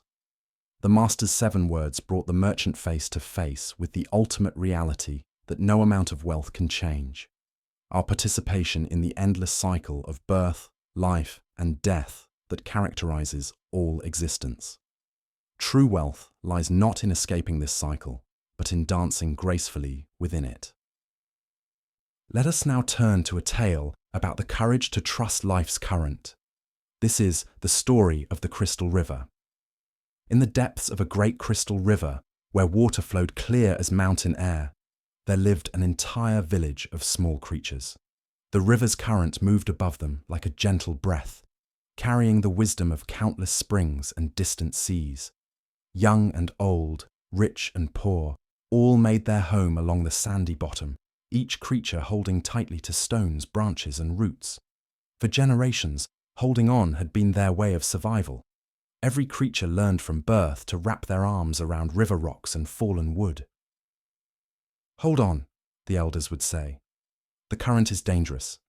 It will sweep you away to places unknown. Safety lies in staying exactly where you are." But one small creature grew tired of this endless holding. Day after day, he watched the current flow overhead, seeing how it moved with such purpose and grace. While his neighbors complained about the effort required to keep their grip, he found himself wondering what it might feel like to trust that flowing water. "I am tired of clinging," he announced one morning. "Though I cannot see where it leads, I trust that the current knows its destination. I shall let go and allow it to carry me where it will, for I fear that if I continue clinging, I shall die of boredom before I ever truly live." The other creatures gasped in horror. "Fool!" they cried. "Let go, and that current will tumble you mercilessly across the rocks below. You will be battered and broken, dying far more quickly than any boredom could kill you." But the small creature had made his decision. Taking one last look at his neighbors, he released his grip on the familiar stone. Immediately the current seized him, and just as the others had predicted, he was tumbled and tossed across the rocky bottom. His small body struck stone after stone, each impact bringing pain he had never experienced while safely clinging. Yet something remarkable began to happen. As the creature continued to surrender to the current's power, refusing to grab for new anchors despite his pain. The water gradually lifted him higher from the dangerous bottom. The tumbling stopped. The rocks could no longer reach him. Now he flowed with the current itself, no longer fighting its direction, but becoming one with its movement. As he traveled downstream, creatures in distant parts witnessed something they had never seen. Here was one of their own kind, yet he appeared to be flying through the water, moving with the elegant power of the current itself. "See a miracle," they called out. "A creature like ourselves, yet he flies. Surely he is the Messiah, come to save us all." The flowing creature heard their cries and felt compassion for their misunderstanding. "I am no more Messiah than any of you," he called back. "The river delights in lifting us all free, if only we dare to let go. Our true work is not clinging to the bottom, but embracing this voyage, this grand adventure of trust and flow." But the creatures only cried louder, "Savior, Savior." Even as they spoke, they tightened their grips on rocks and roots. They watched until he disappeared around a bend, then began creating stories about the miraculous Savior who had briefly visited their village. Buddha's wisdom reminds us, you only lose what you cling to. This ancient teaching illuminates the deep puzzle at the heart of human experience. We spend our lives grasping for security and control, believing that our safety depends on holding tight to familiar circumstances. Yet in this very grasping, we create the suffering we seek to avoid. Why do we cling so desperately when the current offers to carry us toward unknown adventures? Zen Buddhism reveals that from early childhood we learn the known is safe and the unknown is dangerous. This conditioning becomes a spiritual obstacle when it prevents growth beyond familiar limitations. We also suffer from the illusion of control, believing that by grasping circumstances, relationships, and identities, we can stop the natural flow of change. This creates enormous tension because it puts us in opposition to reality itself. Life is constant movement, and when we resist this truth, we exhaust ourselves fighting currents far more powerful than our individual will. Think about the areas of your life where you find yourself clinging. Perhaps it's a relationship that has outgrown its original form, a career that no longer brings joy, or an image of yourself that now limits your growth. The current of change will flow whether we resist it or not. Our choice is whether to exhaust ourselves in useless opposition or discover the grace available in conscious surrender. The Buddha said, "Nothing is permanent except change. Water doesn't fight the mountainside. It finds the natural pathway down." When we learn to move with life's current rather than against it, we discover effortless effectiveness that rigid resistance can never achieve. Tonight, as you rest in this moment's stillness, what might you be ready to release? Perhaps it's a worry about tomorrow's challenges, a resentment from yesterday's disappointments, or a way of defining yourself that has grown too small. Can you feel into the current of this moment's aliveness and trust its direction? As the Buddha taught, let go of what has passed. Let go of what may come. Let go of what is happening now. Relax right now and rest. In this trust, we discover that the current we feared would destroy us is actually the very force that can carry us home to our true nature. Now, let us explore a story about the difference between submission and genuine understanding. This is the lesson of the proud priest and the gentle master. Master Bankei had gained quite a reputation throughout the region. Unlike other teachers who filled their talks with complex arguments and long quotes from old books, Bankei spoke directly from his heart to the hearts of his listeners. His words were simple, but deep, understandable to farmers and scholars alike. People from all walks of life, merchants, servants, samurai, and monks, gathered to hear him speak about the natural peace that exists within every person. The master's growing popularity began to trouble a priest from the Nichiren sect, whose own temple had grown noticeably emptier as his followers left to hear about Zen. This priest had built his identity around being learned, respected, and obeyed. He prided himself on his knowledge of holy books and his ability to win debates. The idea that a simple Zen teacher could attract his devoted followers with plain speaking felt like a personal insult. Determined to expose what he assumed must be shallow teaching disguised as wisdom, the Nichiren priest stormed into one of Bankei's gatherings. He pushed through the crowd of seated listeners, his robes billowing dramatically, his face stern with righteous anger. The peaceful atmosphere of quiet attention was suddenly charged with tension as people turned to see what was happening. "Hey, Zen teacher!" the priest called out loudly, his voice echoing through the hall. The deliberate rudeness of his address was unmistakable. He was treating the respected master like a common street performer. "Wait just a minute. I have something to say to you." Bankei looked up calmly from where he sat, showing no sign of annoyance or defensiveness at the interruption. His eyes held the same gentle attention he gave to every person who approached him, whether they came with real questions or hostile challenges. "All these people here respect you and will obey whatever you say," the priest continued, his voice growing louder as he warmed to his challenge. "But a man like myself does not respect you at all. Can you make me obey you? Can your so-called wisdom compel someone who sees through your simple tricks?" The crowd held its breath, expecting either an angry response or a smart comeback that would put this arrogant challenger in his place. Instead, Bankei smiled with what appeared to be real warmth and curiosity. "Please come up beside me," the master said gently, "and I will show you." The priest, feeling triumphant that he had provoked a response and confident in his ability to expose whatever trick was about to happen, proudly pushed his way through the crowd to the front of the hall. He stood beside the master's simple cushion, his chest puffed out with self-importance, ready to show his independence from this supposed authority. "Thank you," Bankei said with the same gentle smile.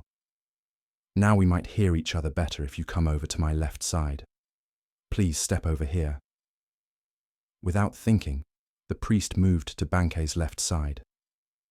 It seemed like a reasonable request after all. "Actually," Bankei continued thoughtfully, "perhaps we could speak more clearly if you were on my right side instead. Would you mind stepping over there again?" The priest complied automatically. It was such a small, sensible adjustment that he didn't even notice he was following instructions. Bankei's smile deepened, his eyes twinkling with gentle amusement. "You see," he observed quietly, "you are already obeying me, and I think you are actually a very gentle, cooperative person. Now please sit down and listen to what I have to share." The priest stood frozen, suddenly realizing what had just happened. He had come to demonstrate his independence and superiority, but had instead revealed his natural willingness to respond cooperatively to kind, reasonable requests. His whole argument had dissolved, not through force or clever words, but through his own unconscious behavior. The crowd remained silent, but many people were struggling not to smile. They had witnessed something remarkable, not a defeat or humiliation, but a gentle revelation. The master had shown that true influence comes not from demanding obedience, but from inviting natural cooperation. The priest felt his anger and arrogance melting away, replaced by something he hadn't expected: curiosity. How had this simple man accomplished what felt like magic? How had he transformed a hostile fight into a moment of mutual understanding without ever raising his voice or asserting his authority? Still somewhat dazed by the experience, the priest sat down. As Bankei began to speak again, the words seemed to bypass his analytical mind and speak directly to his heart. For the first time in years, he listened not to find flaws or prepare arguments, but simply to hear what was being offered. Buddha's wisdom tells us, true obedience is not blind submission, but conscious harmony. This ancient wisdom lights up the difference between the compliance that comes from fear or social pressure and the natural cooperation that arises from real understanding. Why do we so often confuse authority with authoritarianism, influence with force? Zen Buddhism points to our conditioning around power. We assume that getting others to cooperate requires force, manipulation, or acting superior. But the deepest teaching here shows us that true leadership emerges from understanding human nature, not from overpowering it. The priest came expecting to encounter someone who would try to dominate him because that was the only model of authority he knew. When instead, he met someone who simply invited his natural cooperation. His entire framework for understanding power and influence was gently challenged. Think about your own experiences with authority. The teachers, bosses, or leaders who most positively influenced your life. Did they command your respect through force, or did they earn it by appealing to your better nature? The difference is huge. Forced compliance creates resentment and resistance, while invited cooperation creates real change. In our daily relationships, we often fall into the same trap as the priest. We approach conflicts assuming we need to overpower others to get what we want.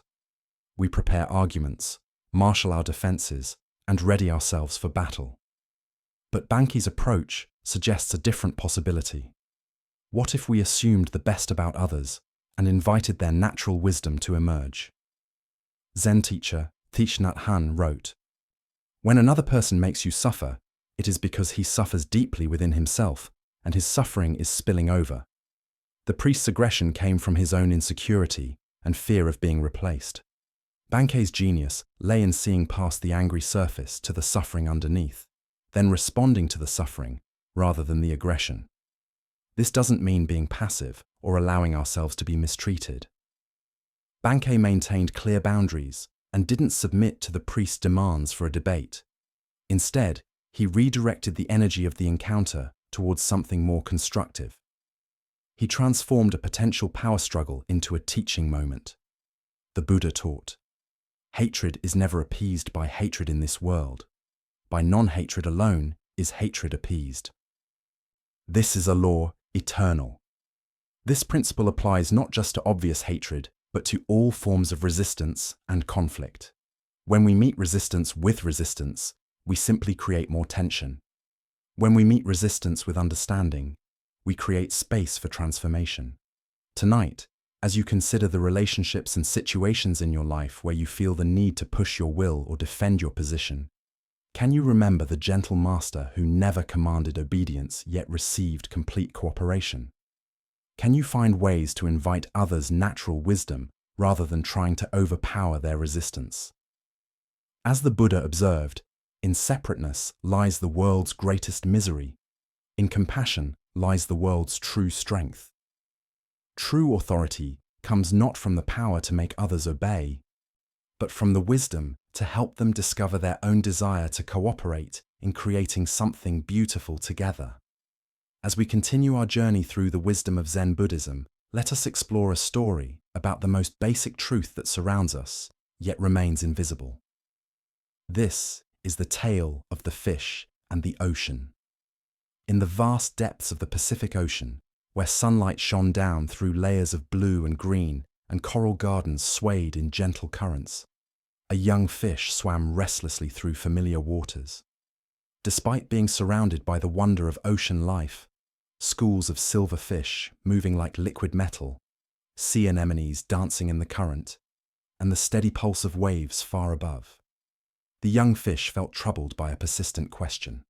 One day, approaching an old sea turtle whose shell bore the scars and wisdom of countless journeys, the young fish asked earnestly, "Elder, I keep hearing other sea creatures talk about something they call the ocean. They speak of it with such respect, as if it's the most important thing in existence. But I've searched everywhere, and I cannot find this ocean anywhere. What exactly is this mysterious thing everyone talks about?" The old turtle's eyes, deep and patient like tidal pools, looked at the young fish with gentle amusement. "Little one," the turtle replied in a voice worn smooth by decades of storms and calm, "the ocean is this very thing that surrounds you on all sides at every moment." The young fish looked around frantically, darting left and right, swimming up toward the distant surface and down toward the sandy bottom. "But I don't see anything surrounding me. There's nothing here but water and fish and plants and rocks." "Where is this ocean you speak of? Why can't I see it?"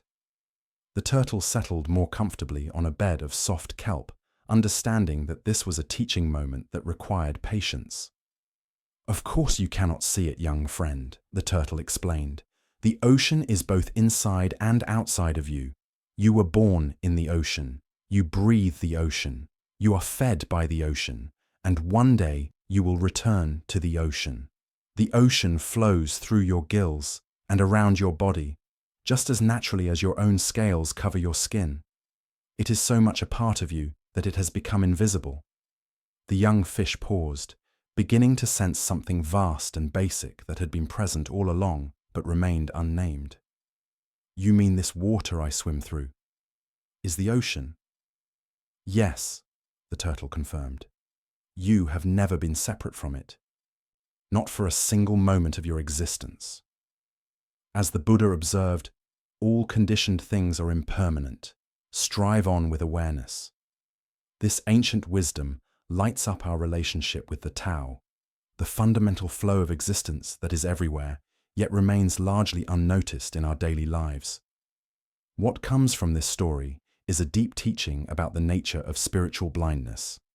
Like the fish who cannot see the ocean, we live surrounded by the sacred, but fail to recognize it because it is too close, too constant, too basic to our existence to register as separate from ourselves. Why do we struggle to see the Tao, this universal flow that supports and surrounds us? Zen Buddhism points to our habit of seeking the extraordinary while overlooking the ordinary. We imagine that spiritual truth must be dramatic, mystical, or separate from everyday experience. We look for God in burning bushes while missing the divine presence in morning coffee, in the breath entering our lungs, in the simple fact of awareness itself. The Tao expresses itself in everything we encounter. The changing seasons, the cycles of sleep and waking, the rhythm of our heartbeat, the way thoughts arise and dissolve in consciousness. It is the organizing principle behind both the spiral of galaxies and the unfurling of fern leaves. The same pattern expressing itself at every scale of existence. Think about how often throughout your day you might glimpse this underlying flow without recognizing it. The way traffic naturally organizes itself despite having no central controller. The way conversations find their own rhythm and timing. The way your body breathes without conscious direction. The way solutions to problems seem to come from somewhere beyond deliberate thinking. These are all expressions of the Tao working through apparent chaos to create spontaneous order. Zen teacher Alan Watts taught, "Trying to define yourself is like trying to bite your own teeth." The Tao is similar. It cannot be grabbed or contained because we are expressions of it rather than separate observers of it. Every attempt to understand the Tao through thinking is like the fish trying to get outside the ocean to examine it objectively. This doesn't mean the Tao is just a philosophical idea. It is the most practical and immediate reality. The intelligence that coordinates the trillions of cells in your body. The awareness in which all thoughts and sensations appear. The life force that animates everything from redwood trees to bacteria. In Chinese philosophy, the character for Tao literally means the way or the path. But this is not a path we walk towards some distant destination. It is the path that walks itself through us. The way reality unfolds moment by moment without requiring our management or control. Lao Tzu wrote, "The Tao that can be spoken is not the eternal Tao." Yet here we are using words to point towards something beyond words. This is the beautiful paradox of spiritual teaching. We must use the limited to point towards the unlimited, knowing that the finger pointing at the moon is never the moon itself. Tonight, as you feel the breath moving in and out of your body without your conscious control, can you sense the Tao expressing itself through this simple miracle? Can you recognize in this automatic process the same intelligence that moves the planets and changes the seasons? The Buddha taught, "Look within, thou art the Buddha." You are not separate from the ocean of existence any more than a wave is separate from the sea. In recognizing this fundamental non-separation, we stop seeking the Tao and begin living as its conscious expression. Our next story reveals the power of returning to what is real when fear threatens to overwhelm us. This is the tale of the captured warrior. In ancient Japan, during a time of constant warfare between rival clans, a skilled warrior found himself on the losing side of a fierce battle. As his comrades fell around him and defeat became inevitable, he was captured by enemy soldiers and dragged away from the battlefield. His armor stripped, his weapons taken away. That evening, they threw him into a dark, cramped prison cell with stone walls that seemed to press in from all sides. The heavy wooden door slammed shut with a finality that echoed through his bones. As darkness settled over the prison, the warrior's mind began to race with terrifying possibilities. Tomorrow, they would come for him. He knew the customs of war. First would come the questioning designed to get information about his lord's defenses, troop movements, and plans. When he refused to speak, as honor demanded, they would resort to torture. Hot iron, bamboo splinters under his fingernails, methods he had heard described in hushed tones by other warriors. And when they had extracted what they could, or when they grew tired of his silence, would come the execution. As these thoughts consumed him, his heart began to pound so violently he feared it might burst. His breathing became shallow and rapid. Sweat beaded on his forehead despite the cool night air. Sleep seemed impossible as his mind created increasingly vivid pictures of tomorrow's suffering. Hours passed in this torment. The warrior paced his small cell, sat against the cold stone wall, lay on the straw-covered floor. Nothing brought relief from the visions of impending doom that played repeatedly in his mind, like a terrible dream he couldn't escape. Then, in the depths of his despair, he remembered the gentle voice of his Zen master back at the monastery where he had studied before becoming a warrior. The old teacher's words came to him as clearly as if the master was sitting beside him in the cell. Tomorrow is not real, it is an illusion. The only reality is now. At first, the warrior's frightened mind resisted these words. How could tomorrow be an illusion when the threats were so concrete, so inevitable? But as he sat quietly and allowed the teaching to go deeper, something began to shift. He noticed his breathing. In this moment, he was breathing freely. He felt the straw beneath him, rough, but not uncomfortable. He heard the sound of wind moving through the trees outside his window. A sound that spoke of the natural world continuing its ancient rhythms regardless of human conflict. In this moment, he was not being tortured. In this moment, he was not dying. In this moment, there was simply a man sitting in a cell, alive and aware. The terrors that had seemed so overwhelming moments before revealed themselves to be nothing more than thoughts about a future that existed only in his imagination. As this understanding deepened, a profound peace settled over the warrior. His breathing slowed and deepened. His racing heart found a steady rhythm. For the first time since his capture, he smiled. The master's wisdom had freed him from a prison far more confining than the stone walls around him, the prison of anxious thoughts about tomorrow. Within minutes, the warrior fell into a deep, peaceful sleep. The Buddha once said, "If you want to know your past, look at your present condition. If you want to know your future, look at your present actions." This ancient wisdom illuminates the profound truth the warrior discovered in his cell. The only moment in which we ever actually live is this one. Why do we torture ourselves with endless scenarios about the future? Zen Buddhism explains that our minds evolved as survival mechanisms, constantly scanning for threats and planning for protection. While this ability serves us in real emergencies, it becomes a source of suffering when we mistake mental projections for reality. Look deeply at your own experience. How much of your anxiety stems from vivid imaginings of future scenarios that may never occur? The presentation you're worried about, the medical test results you're awaiting, the difficult conversation you need to have. These situations exist primarily in thought, not in present reality. The warrior's teaching shows us that we can acknowledge future challenges without being consumed by them.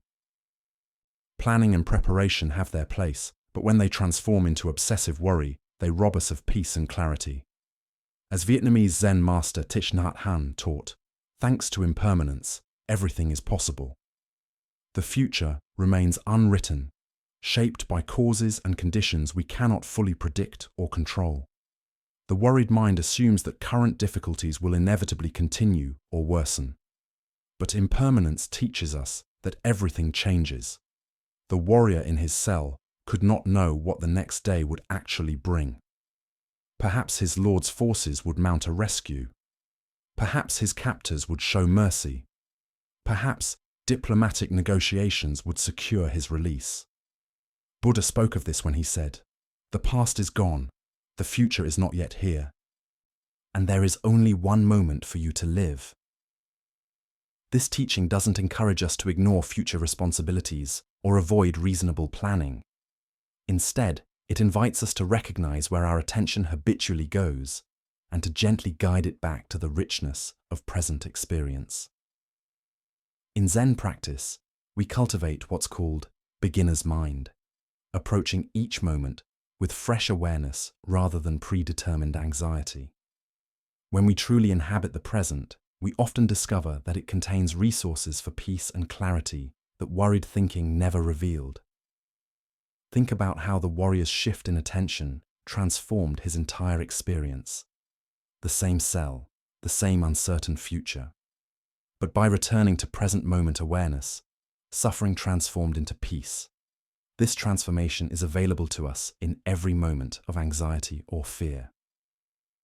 Tonight, as you notice your mind creating stories about tomorrow's challenges, remember the captured warrior and his master's wisdom.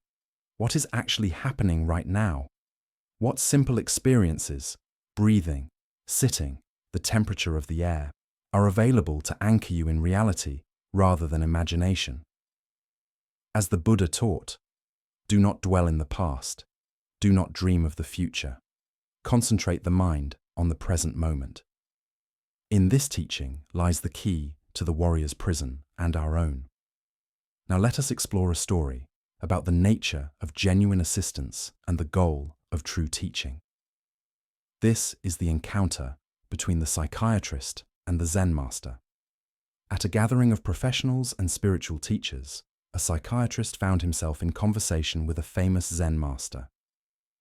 The psychiatrist had built his career on helping people work through their psychological difficulties, analyzing their problems, and providing therapy designed to improve their mental health and emotional well-being. Curious about how different approaches to helping might compare, the psychiatrist decided to ask the master a direct question that had been on his mind throughout their conversation. "I've spent years learning various techniques for helping people with their emotional and psychological struggles," the psychiatrist said. "I'm curious about your approach.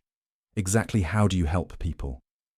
The master listened to the question with the same calm attention he brought to everything, considering not just the words, but the assumptions underlying them. After a moment of thoughtful silence, he offered a response that was both simple and deep. "I get them to a place where they can't ask any more questions," the master replied. The psychiatrist paused, uncertain whether this was meant as a serious answer or perhaps some kind of Zen riddle. "I'm not sure I understand," he said. "Surely questioning is important in any process of growth and understanding." The master smiled gently. "Questions arise from the mind that believes it lacks something. When someone reaches the place where questions naturally cease, they have found what they were truly seeking all along." Buddha's wisdom tells us, doubt everything, find your own light. Yet this ancient teaching reveals a puzzle.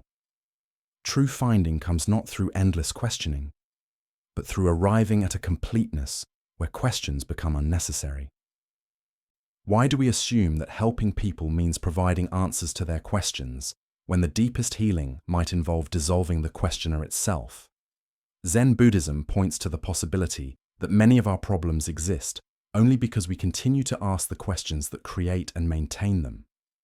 The psychiatrist's approach, like that of most helping professions, focuses on analyzing problems, understanding their origins, and developing strategies for managing or resolving them. This method has value and can provide genuine relief for many forms of suffering. But the master's approach suggests something more radical, helping people go beyond the very framework that generates their problems. Think about the endless questions that occupy your own mind. How can I be happier? Why do I keep making the same mistakes? What should I do with my life? How can I find meaning? Each question implies a questioner who lacks something, who needs something, who must figure something out. But what if the questioner itself is the source of the seeking? In Zen practice, we discover that many of our problems are maintained by the very effort to solve them. The mind that constantly asks, "How can I find peace?" is the same mind that disturbs the peace that is naturally present. The person who desperately seeks enlightenment may be reinforcing the very sense of separation that creates the feeling of being unenlightened. The master's method of getting people where they can't ask any more questions isn't about suppressing questions or promoting ignorance. Rather, it's about guiding people to a direct experience of completeness where questions naturally dissolve because there's nothing more to seek. Zen Master Bankei taught, "The unborn Buddha mind can handle anything that comes up." When someone truly realizes their fundamental completeness, questions about how to be complete simply cease to arise. Problems don't need to be solved. They're recognized as temporary appearances in the vast space of awareness. This doesn't mean practical questions disappear entirely. What should I have for lunch? Or, which route should I take to work? Are functional questions that serve practical purposes. The questions that cease are the existential ones that arise from a basic sense of lack or incompleteness. The Buddha said, "There is nothing to do, nothing to gain, nothing to lose." This teaching points to the same understanding the master was indicating. True help comes not from giving people more to do or figure out, but from helping them realize they are already what they seek. Look deeply at your own relationship with questions and seeking. How much of your mental energy goes toward trying to solve the problem of your life rather than living it?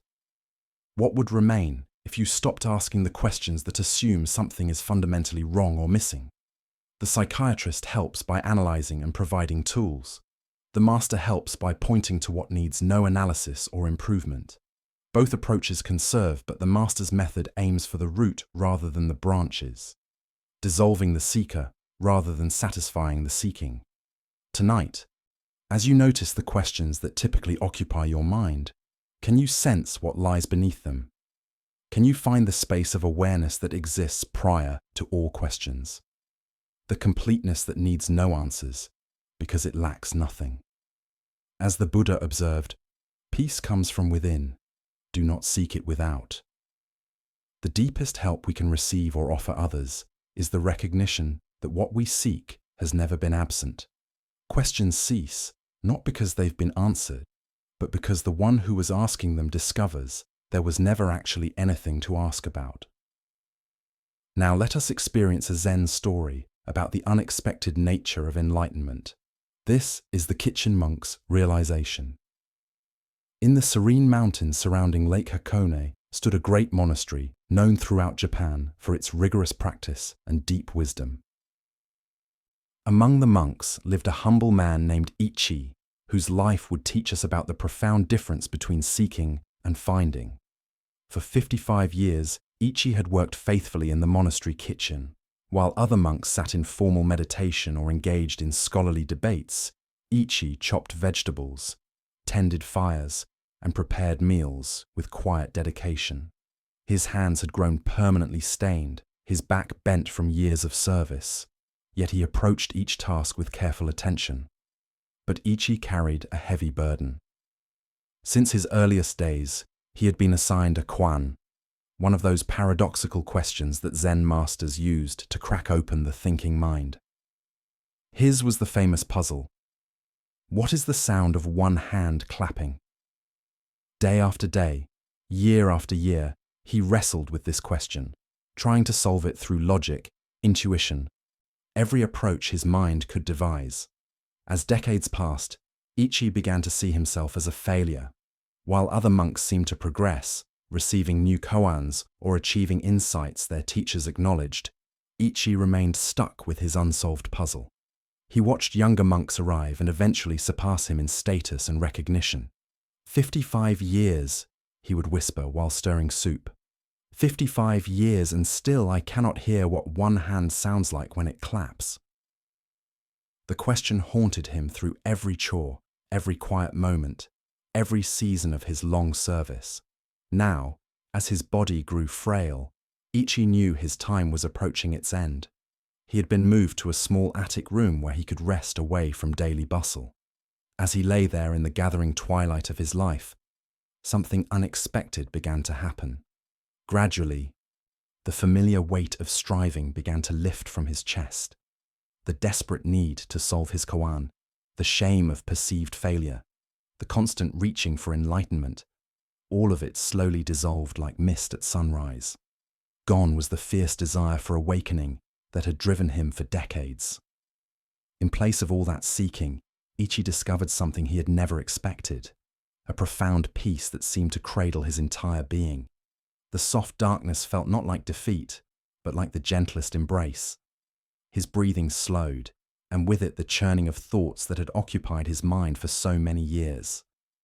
It was in this exquisite silence, when there remained no more questions, nor need for answers, when even the need for breathing seemed to fade into quiet acceptance, that Ichi finally heard it. The whooshing silence of one hand clapping filled his awareness, not as a sound, but as the very nature of existence itself, the sound that had been present all along beneath all the noise of seeking. Buddha spoke of this when he said, "Cease to cherish opinions, and you will achieve enlightenment." Here, we discover that enlightenment isn't something we attain through effort, but something we uncover when the effort finally ceases. Why do we struggle so intensely with the very seeking that prevents us from finding what we seek?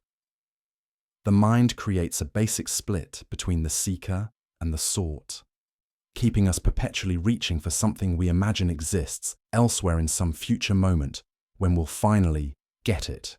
Ichi's story illuminates what Zen calls beginner's mind, the fresh awareness that exists before we complicate it with goals and achievements. For 55 years, he had turned simple presence into complex spiritual ambition. The more expertly he sought enlightenment, the further he moved from the naturally enlightened awareness that had been with him all along. Think about how often we create this pattern. We complicate natural joy with the pursuit of happiness. We obscure natural love with the search for perfect relationships. We cover natural wisdom with endless accumulation of knowledge. Ichi's realization came not through solving his koan, but through finally letting go of the need to solve it. The sound of one hand clapping isn't a riddle to be figured out, but an invitation to rest in the space before thinking begins, the awareness that exists prior to questions and answers. Tonight, as thoughts about your own spiritual journey arise, remember Ichi's profound discovery. What if the very awareness that notices your seeking is the enlightenment you've been seeking?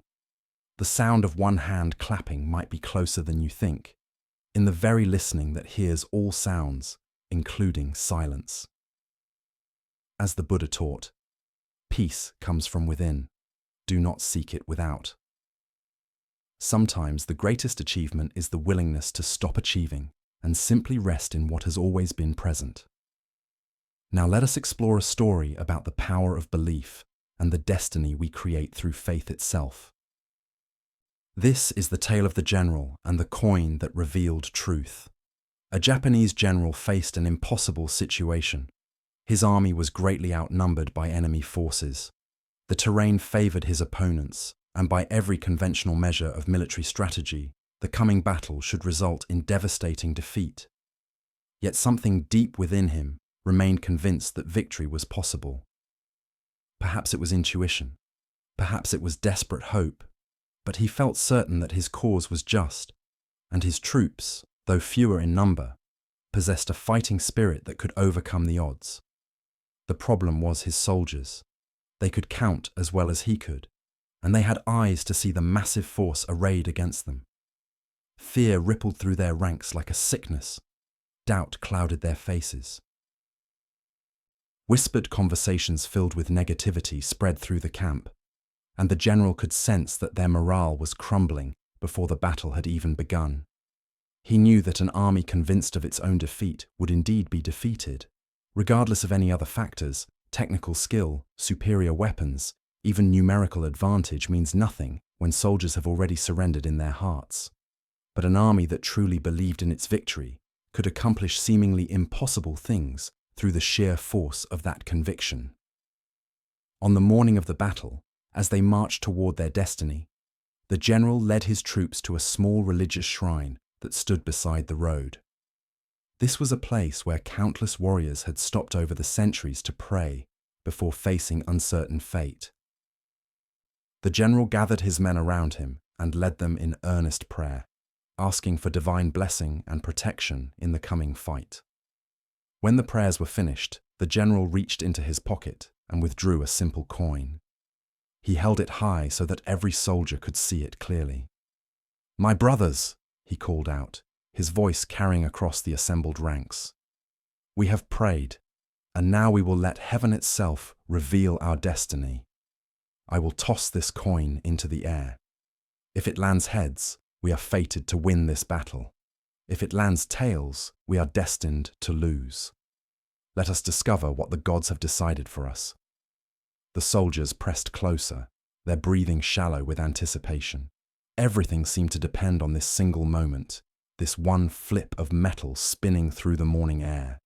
The general tossed the coin high, and every eye followed its arc as it rose, hung suspended for an instant against the sky, then fell back down to earth.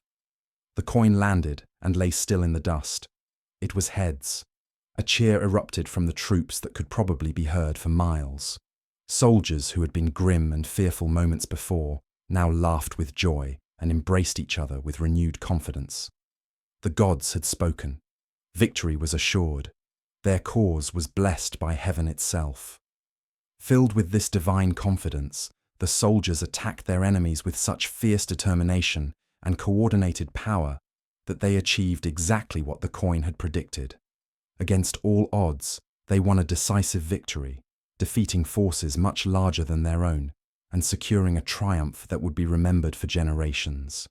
After the battle, as the general walked among his celebrating troops, his lieutenant approached him with wonder in his eyes.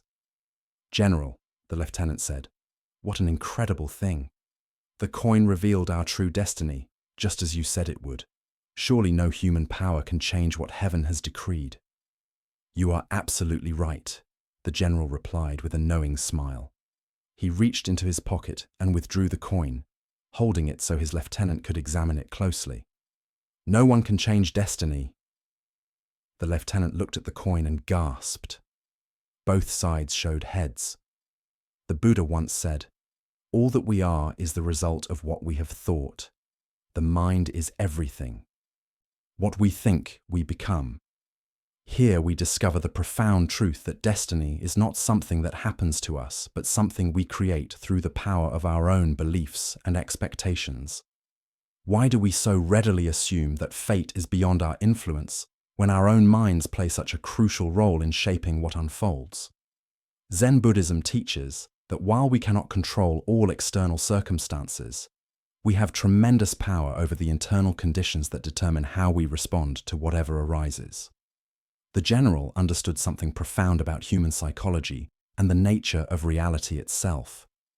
He knew that his soldiers' belief in victory was more important than their numerical disadvantage.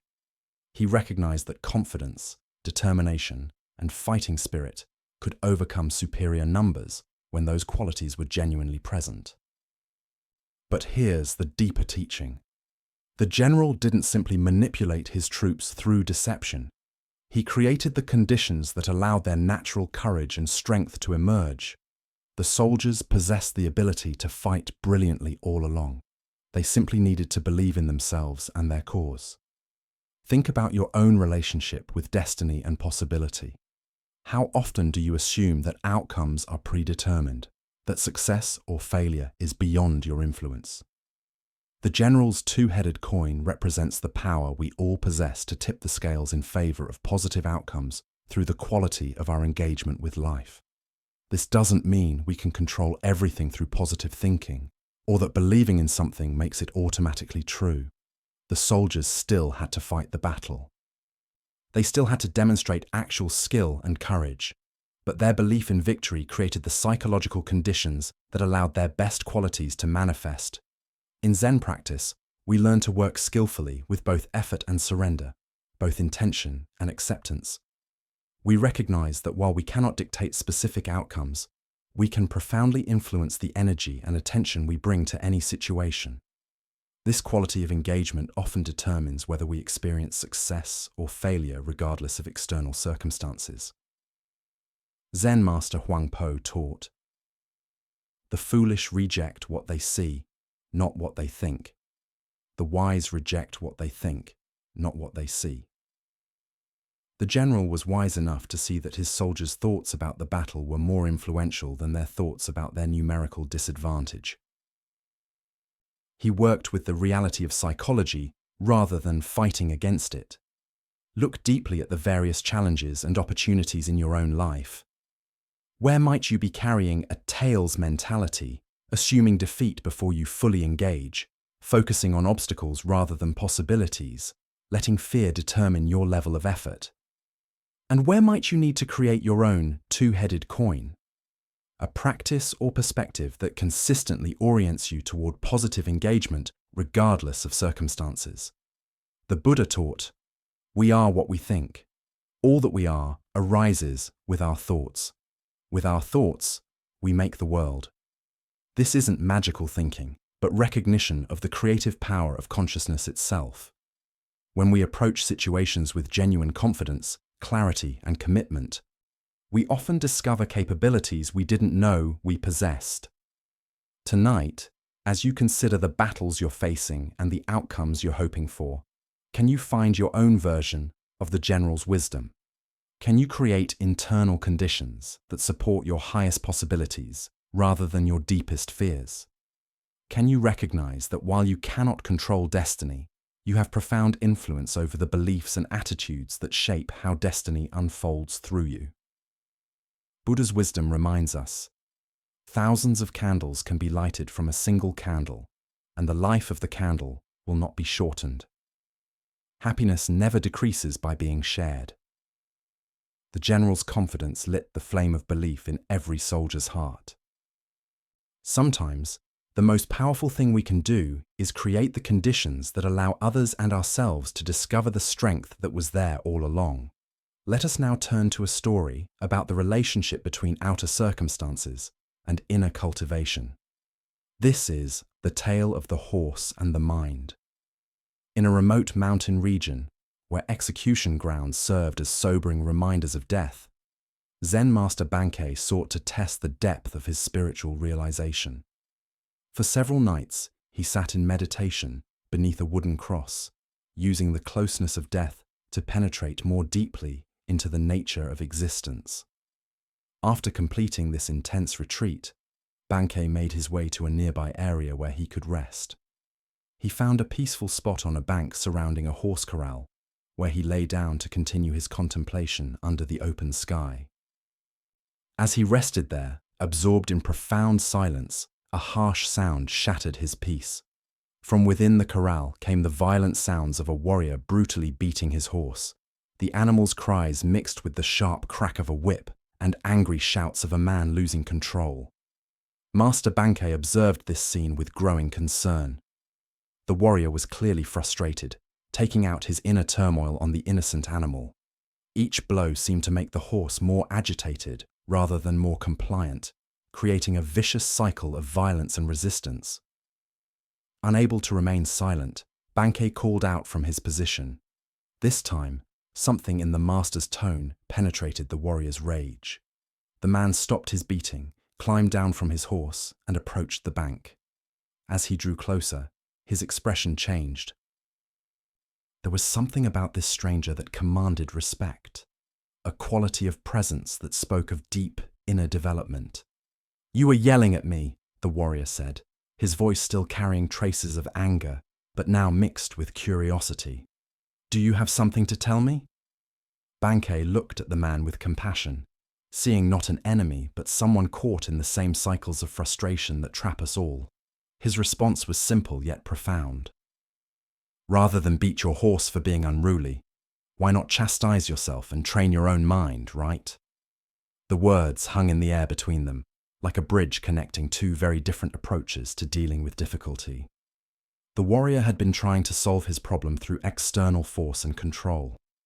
Bankei was pointing to an entirely different possibility. As the Buddha observed, conquer anger with non-anger, conquer badness with goodness, conquer meanness with generosity, conquer dishonesty with truth. This teaching captures the essence of what Bankei offered the frustrated warrior, the recognition that our external struggles mirror our internal state. What emerges from this story is the profound insight that we cannot successfully force the world to conform to our expectations through aggression or control. The warrior's approach, beating the horse into submission, represents how we often try to manage difficult circumstances in our own lives. We become frustrated with external conditions and respond with force, criticism, or manipulation, never recognizing that the real work lies within. Why do we instinctively blame external circumstances for our frustration?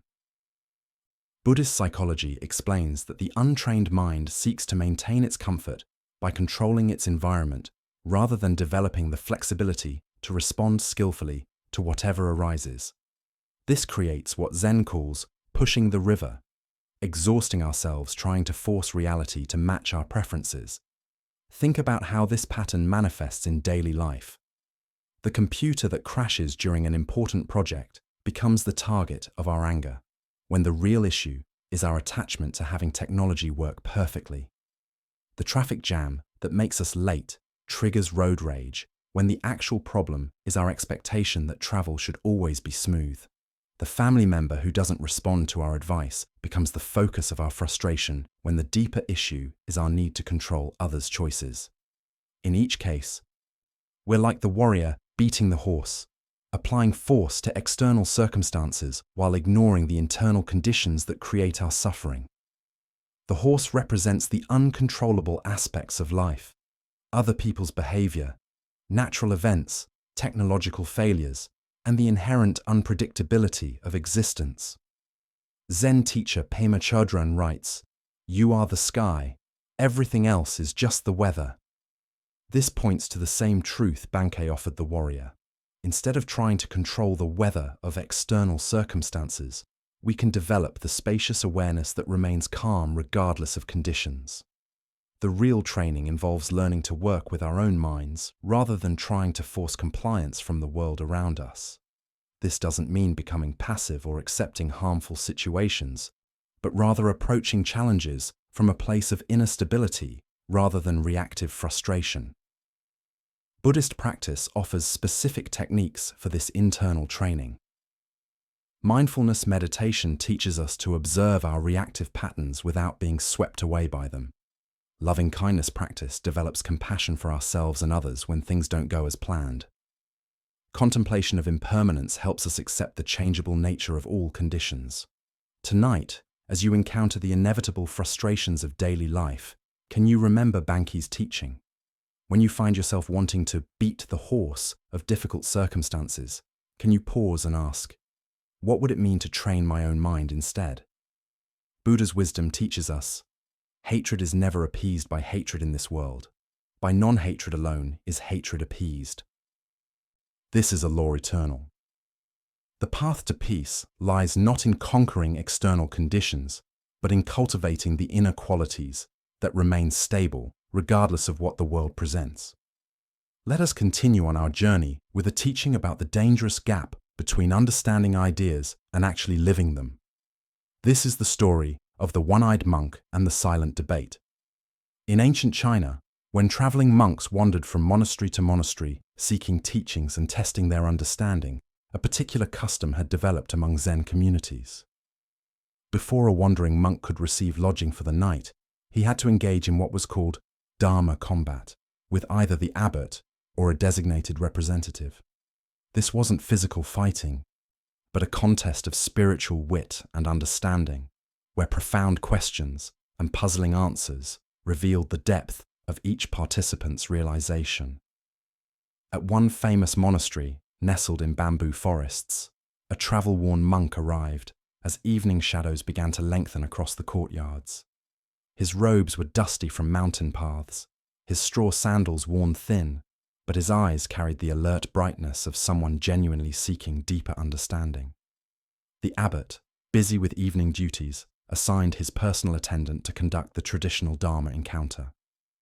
This attendant had served the monastery faithfully for many years. Though he possessed what others might consider a disadvantage, he had lost one eye in an accident during his youth.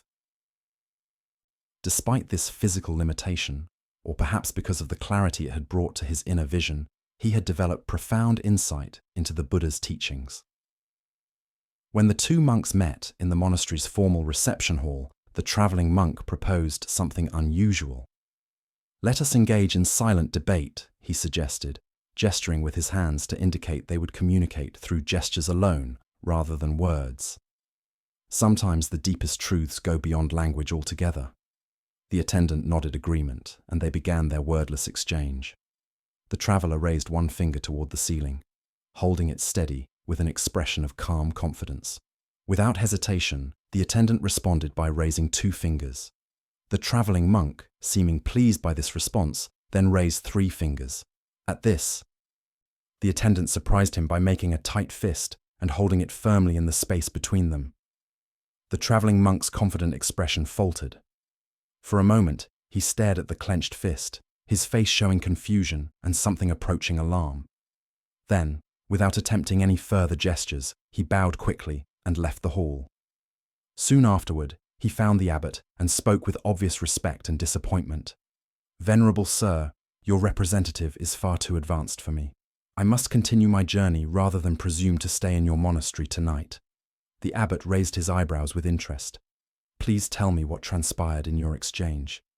"Well," the traveller explained earnestly, "I began by holding up one finger to symbolize the Buddha, the awakened one who showed us the path to enlightenment. But your monk immediately responded with 2 fingers indicating the Buddha and the Dharma, both the teacher and the teachings he offered. So I raised 3 fingers to represent the complete triple gem: the Buddha, the Dharma, and the Sangha, the community of practitioners. But then he held up a clenched fist to show that all 3 are actually one unified reality. His understanding is clearly beyond mine, so I must seek instruction elsewhere before I could be worthy of staying here." The abbot listened to this interpretation with growing surprise, for he knew his attendant's character well. As the travelling monk departed into the gathering dusk, the attendant himself appeared, visibly agitated and breathing hard from running. "Where is that rude rascal?" he demanded, his single eye blazing with indignation. "I've been looking everywhere for him. The nerve of that man! I've never encountered such rudeness disguised as spiritual inquiry." "What exactly happened?" the abbot asked, genuinely curious now about what had happened between these 2 very different interpretations of the same event. "First," the attendant explained, his voice rising with remembered offense, "he insulted me by holding up one finger to indicate that I had only one eye. Can you imagine? Here I thought we were engaging in spiritual discourse, but he immediately drew attention to my physical limitation.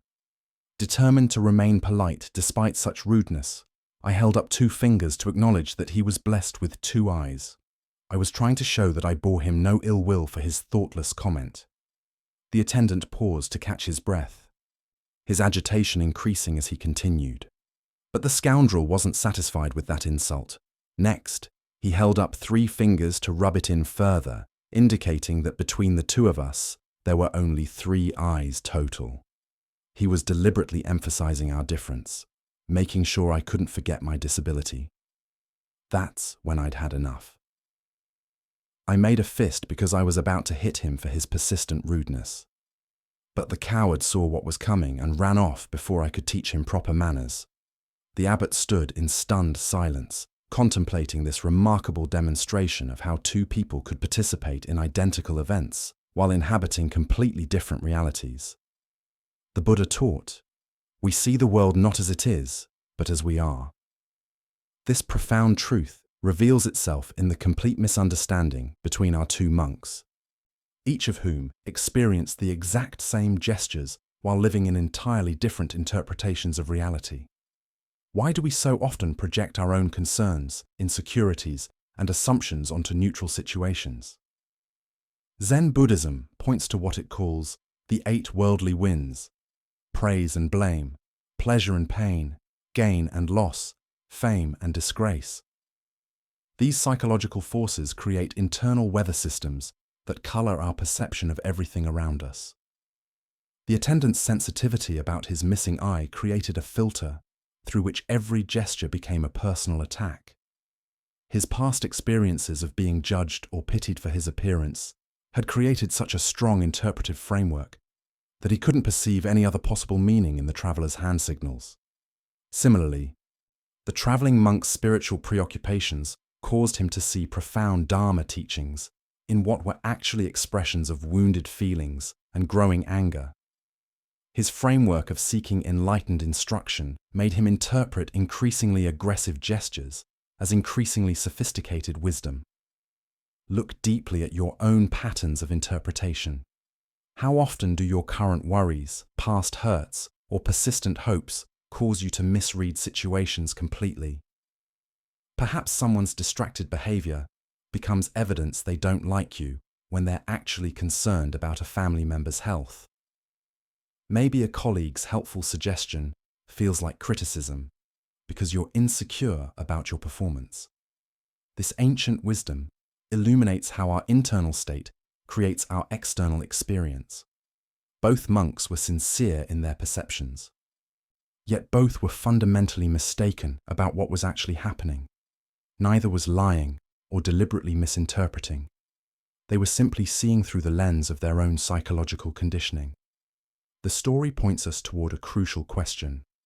How can we develop the capacity to see situations more clearly, less filtered through our personal concerns and interpretations? Zen practice offers several approaches to this challenge. First is what's called don't know mind, maintaining openness to multiple interpretations rather than immediately settling on the one that confirms our existing beliefs or fears. When someone acts in a way that triggers our interpretation, can we pause and consider other possible explanations? Second is mindfulness of our own emotional states. The attendant might have noticed his rising sensitivity about his appearance and recognized how this was coloring his perception. The traveler might have observed his eagerness to find profound teachings and questioned whether he was seeing wisdom where none existed. Zen master Huang Po taught, "Your everyday mind, that is the way." This teaching invites us to examine the very mind that creates these interpretations, rather than constantly trying to figure out the correct interpretation of external events. The Buddha said, "Hatred is never appeased by hatred in this world. By non-hatred alone is hatred appeased. This is a law eternal." If the attendant had met the traveler's perceived insults with curiosity rather than defensiveness, if the traveler had questioned his assumptions about enlightened behavior, their encounter might have become a genuine teaching for both. Tonight, as you replay conversations and interactions from your day, can you notice how your own concerns and sensitivities might have shaped your interpretations? Can you sense the difference between what actually happened and the meaning your mind added to those events? As the Buddha taught, peace comes from within, do not seek it without. By understanding how our internal weather creates our external storms, we discover the possibility of clear seeing that serves both wisdom and compassion. Tonight, as we draw these stories to a close, can you feel how the calm you've discovered isn't something you need to chase or achieve, but something that was always there, waiting quietly in your own awareness? Can you sense that the wisdom you've touched through these tales doesn't live only in ancient monasteries or distant mountains, but right here in your own mind, available whenever you remember to look? The Buddha taught us, The way is not in the sky.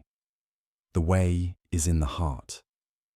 This truth reminds us that clarity and contentment don't require perfect conditions or special knowledge, but grow naturally from our willingness to meet this moment with open attention. Each story tonight has pointed to the same simple revelation, that struggle softens when we stop fighting reality, that freedom appears when we let go of what we cannot control, and that genuine peace unfolds when we see through our habitual patterns of resistance. Even when your thoughts wander, even when old worries try to resurface, the understanding you've absorbed tonight has taken root in your awareness, ready to offer guidance whenever you need it most.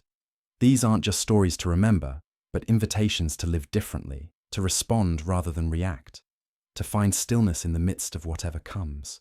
Notice as you settle into rest that these ancient lessons haven't revealed some distant goal, but have shown you how to be fully here, fully present, exactly as you are in this gentle quiet that surrounds you.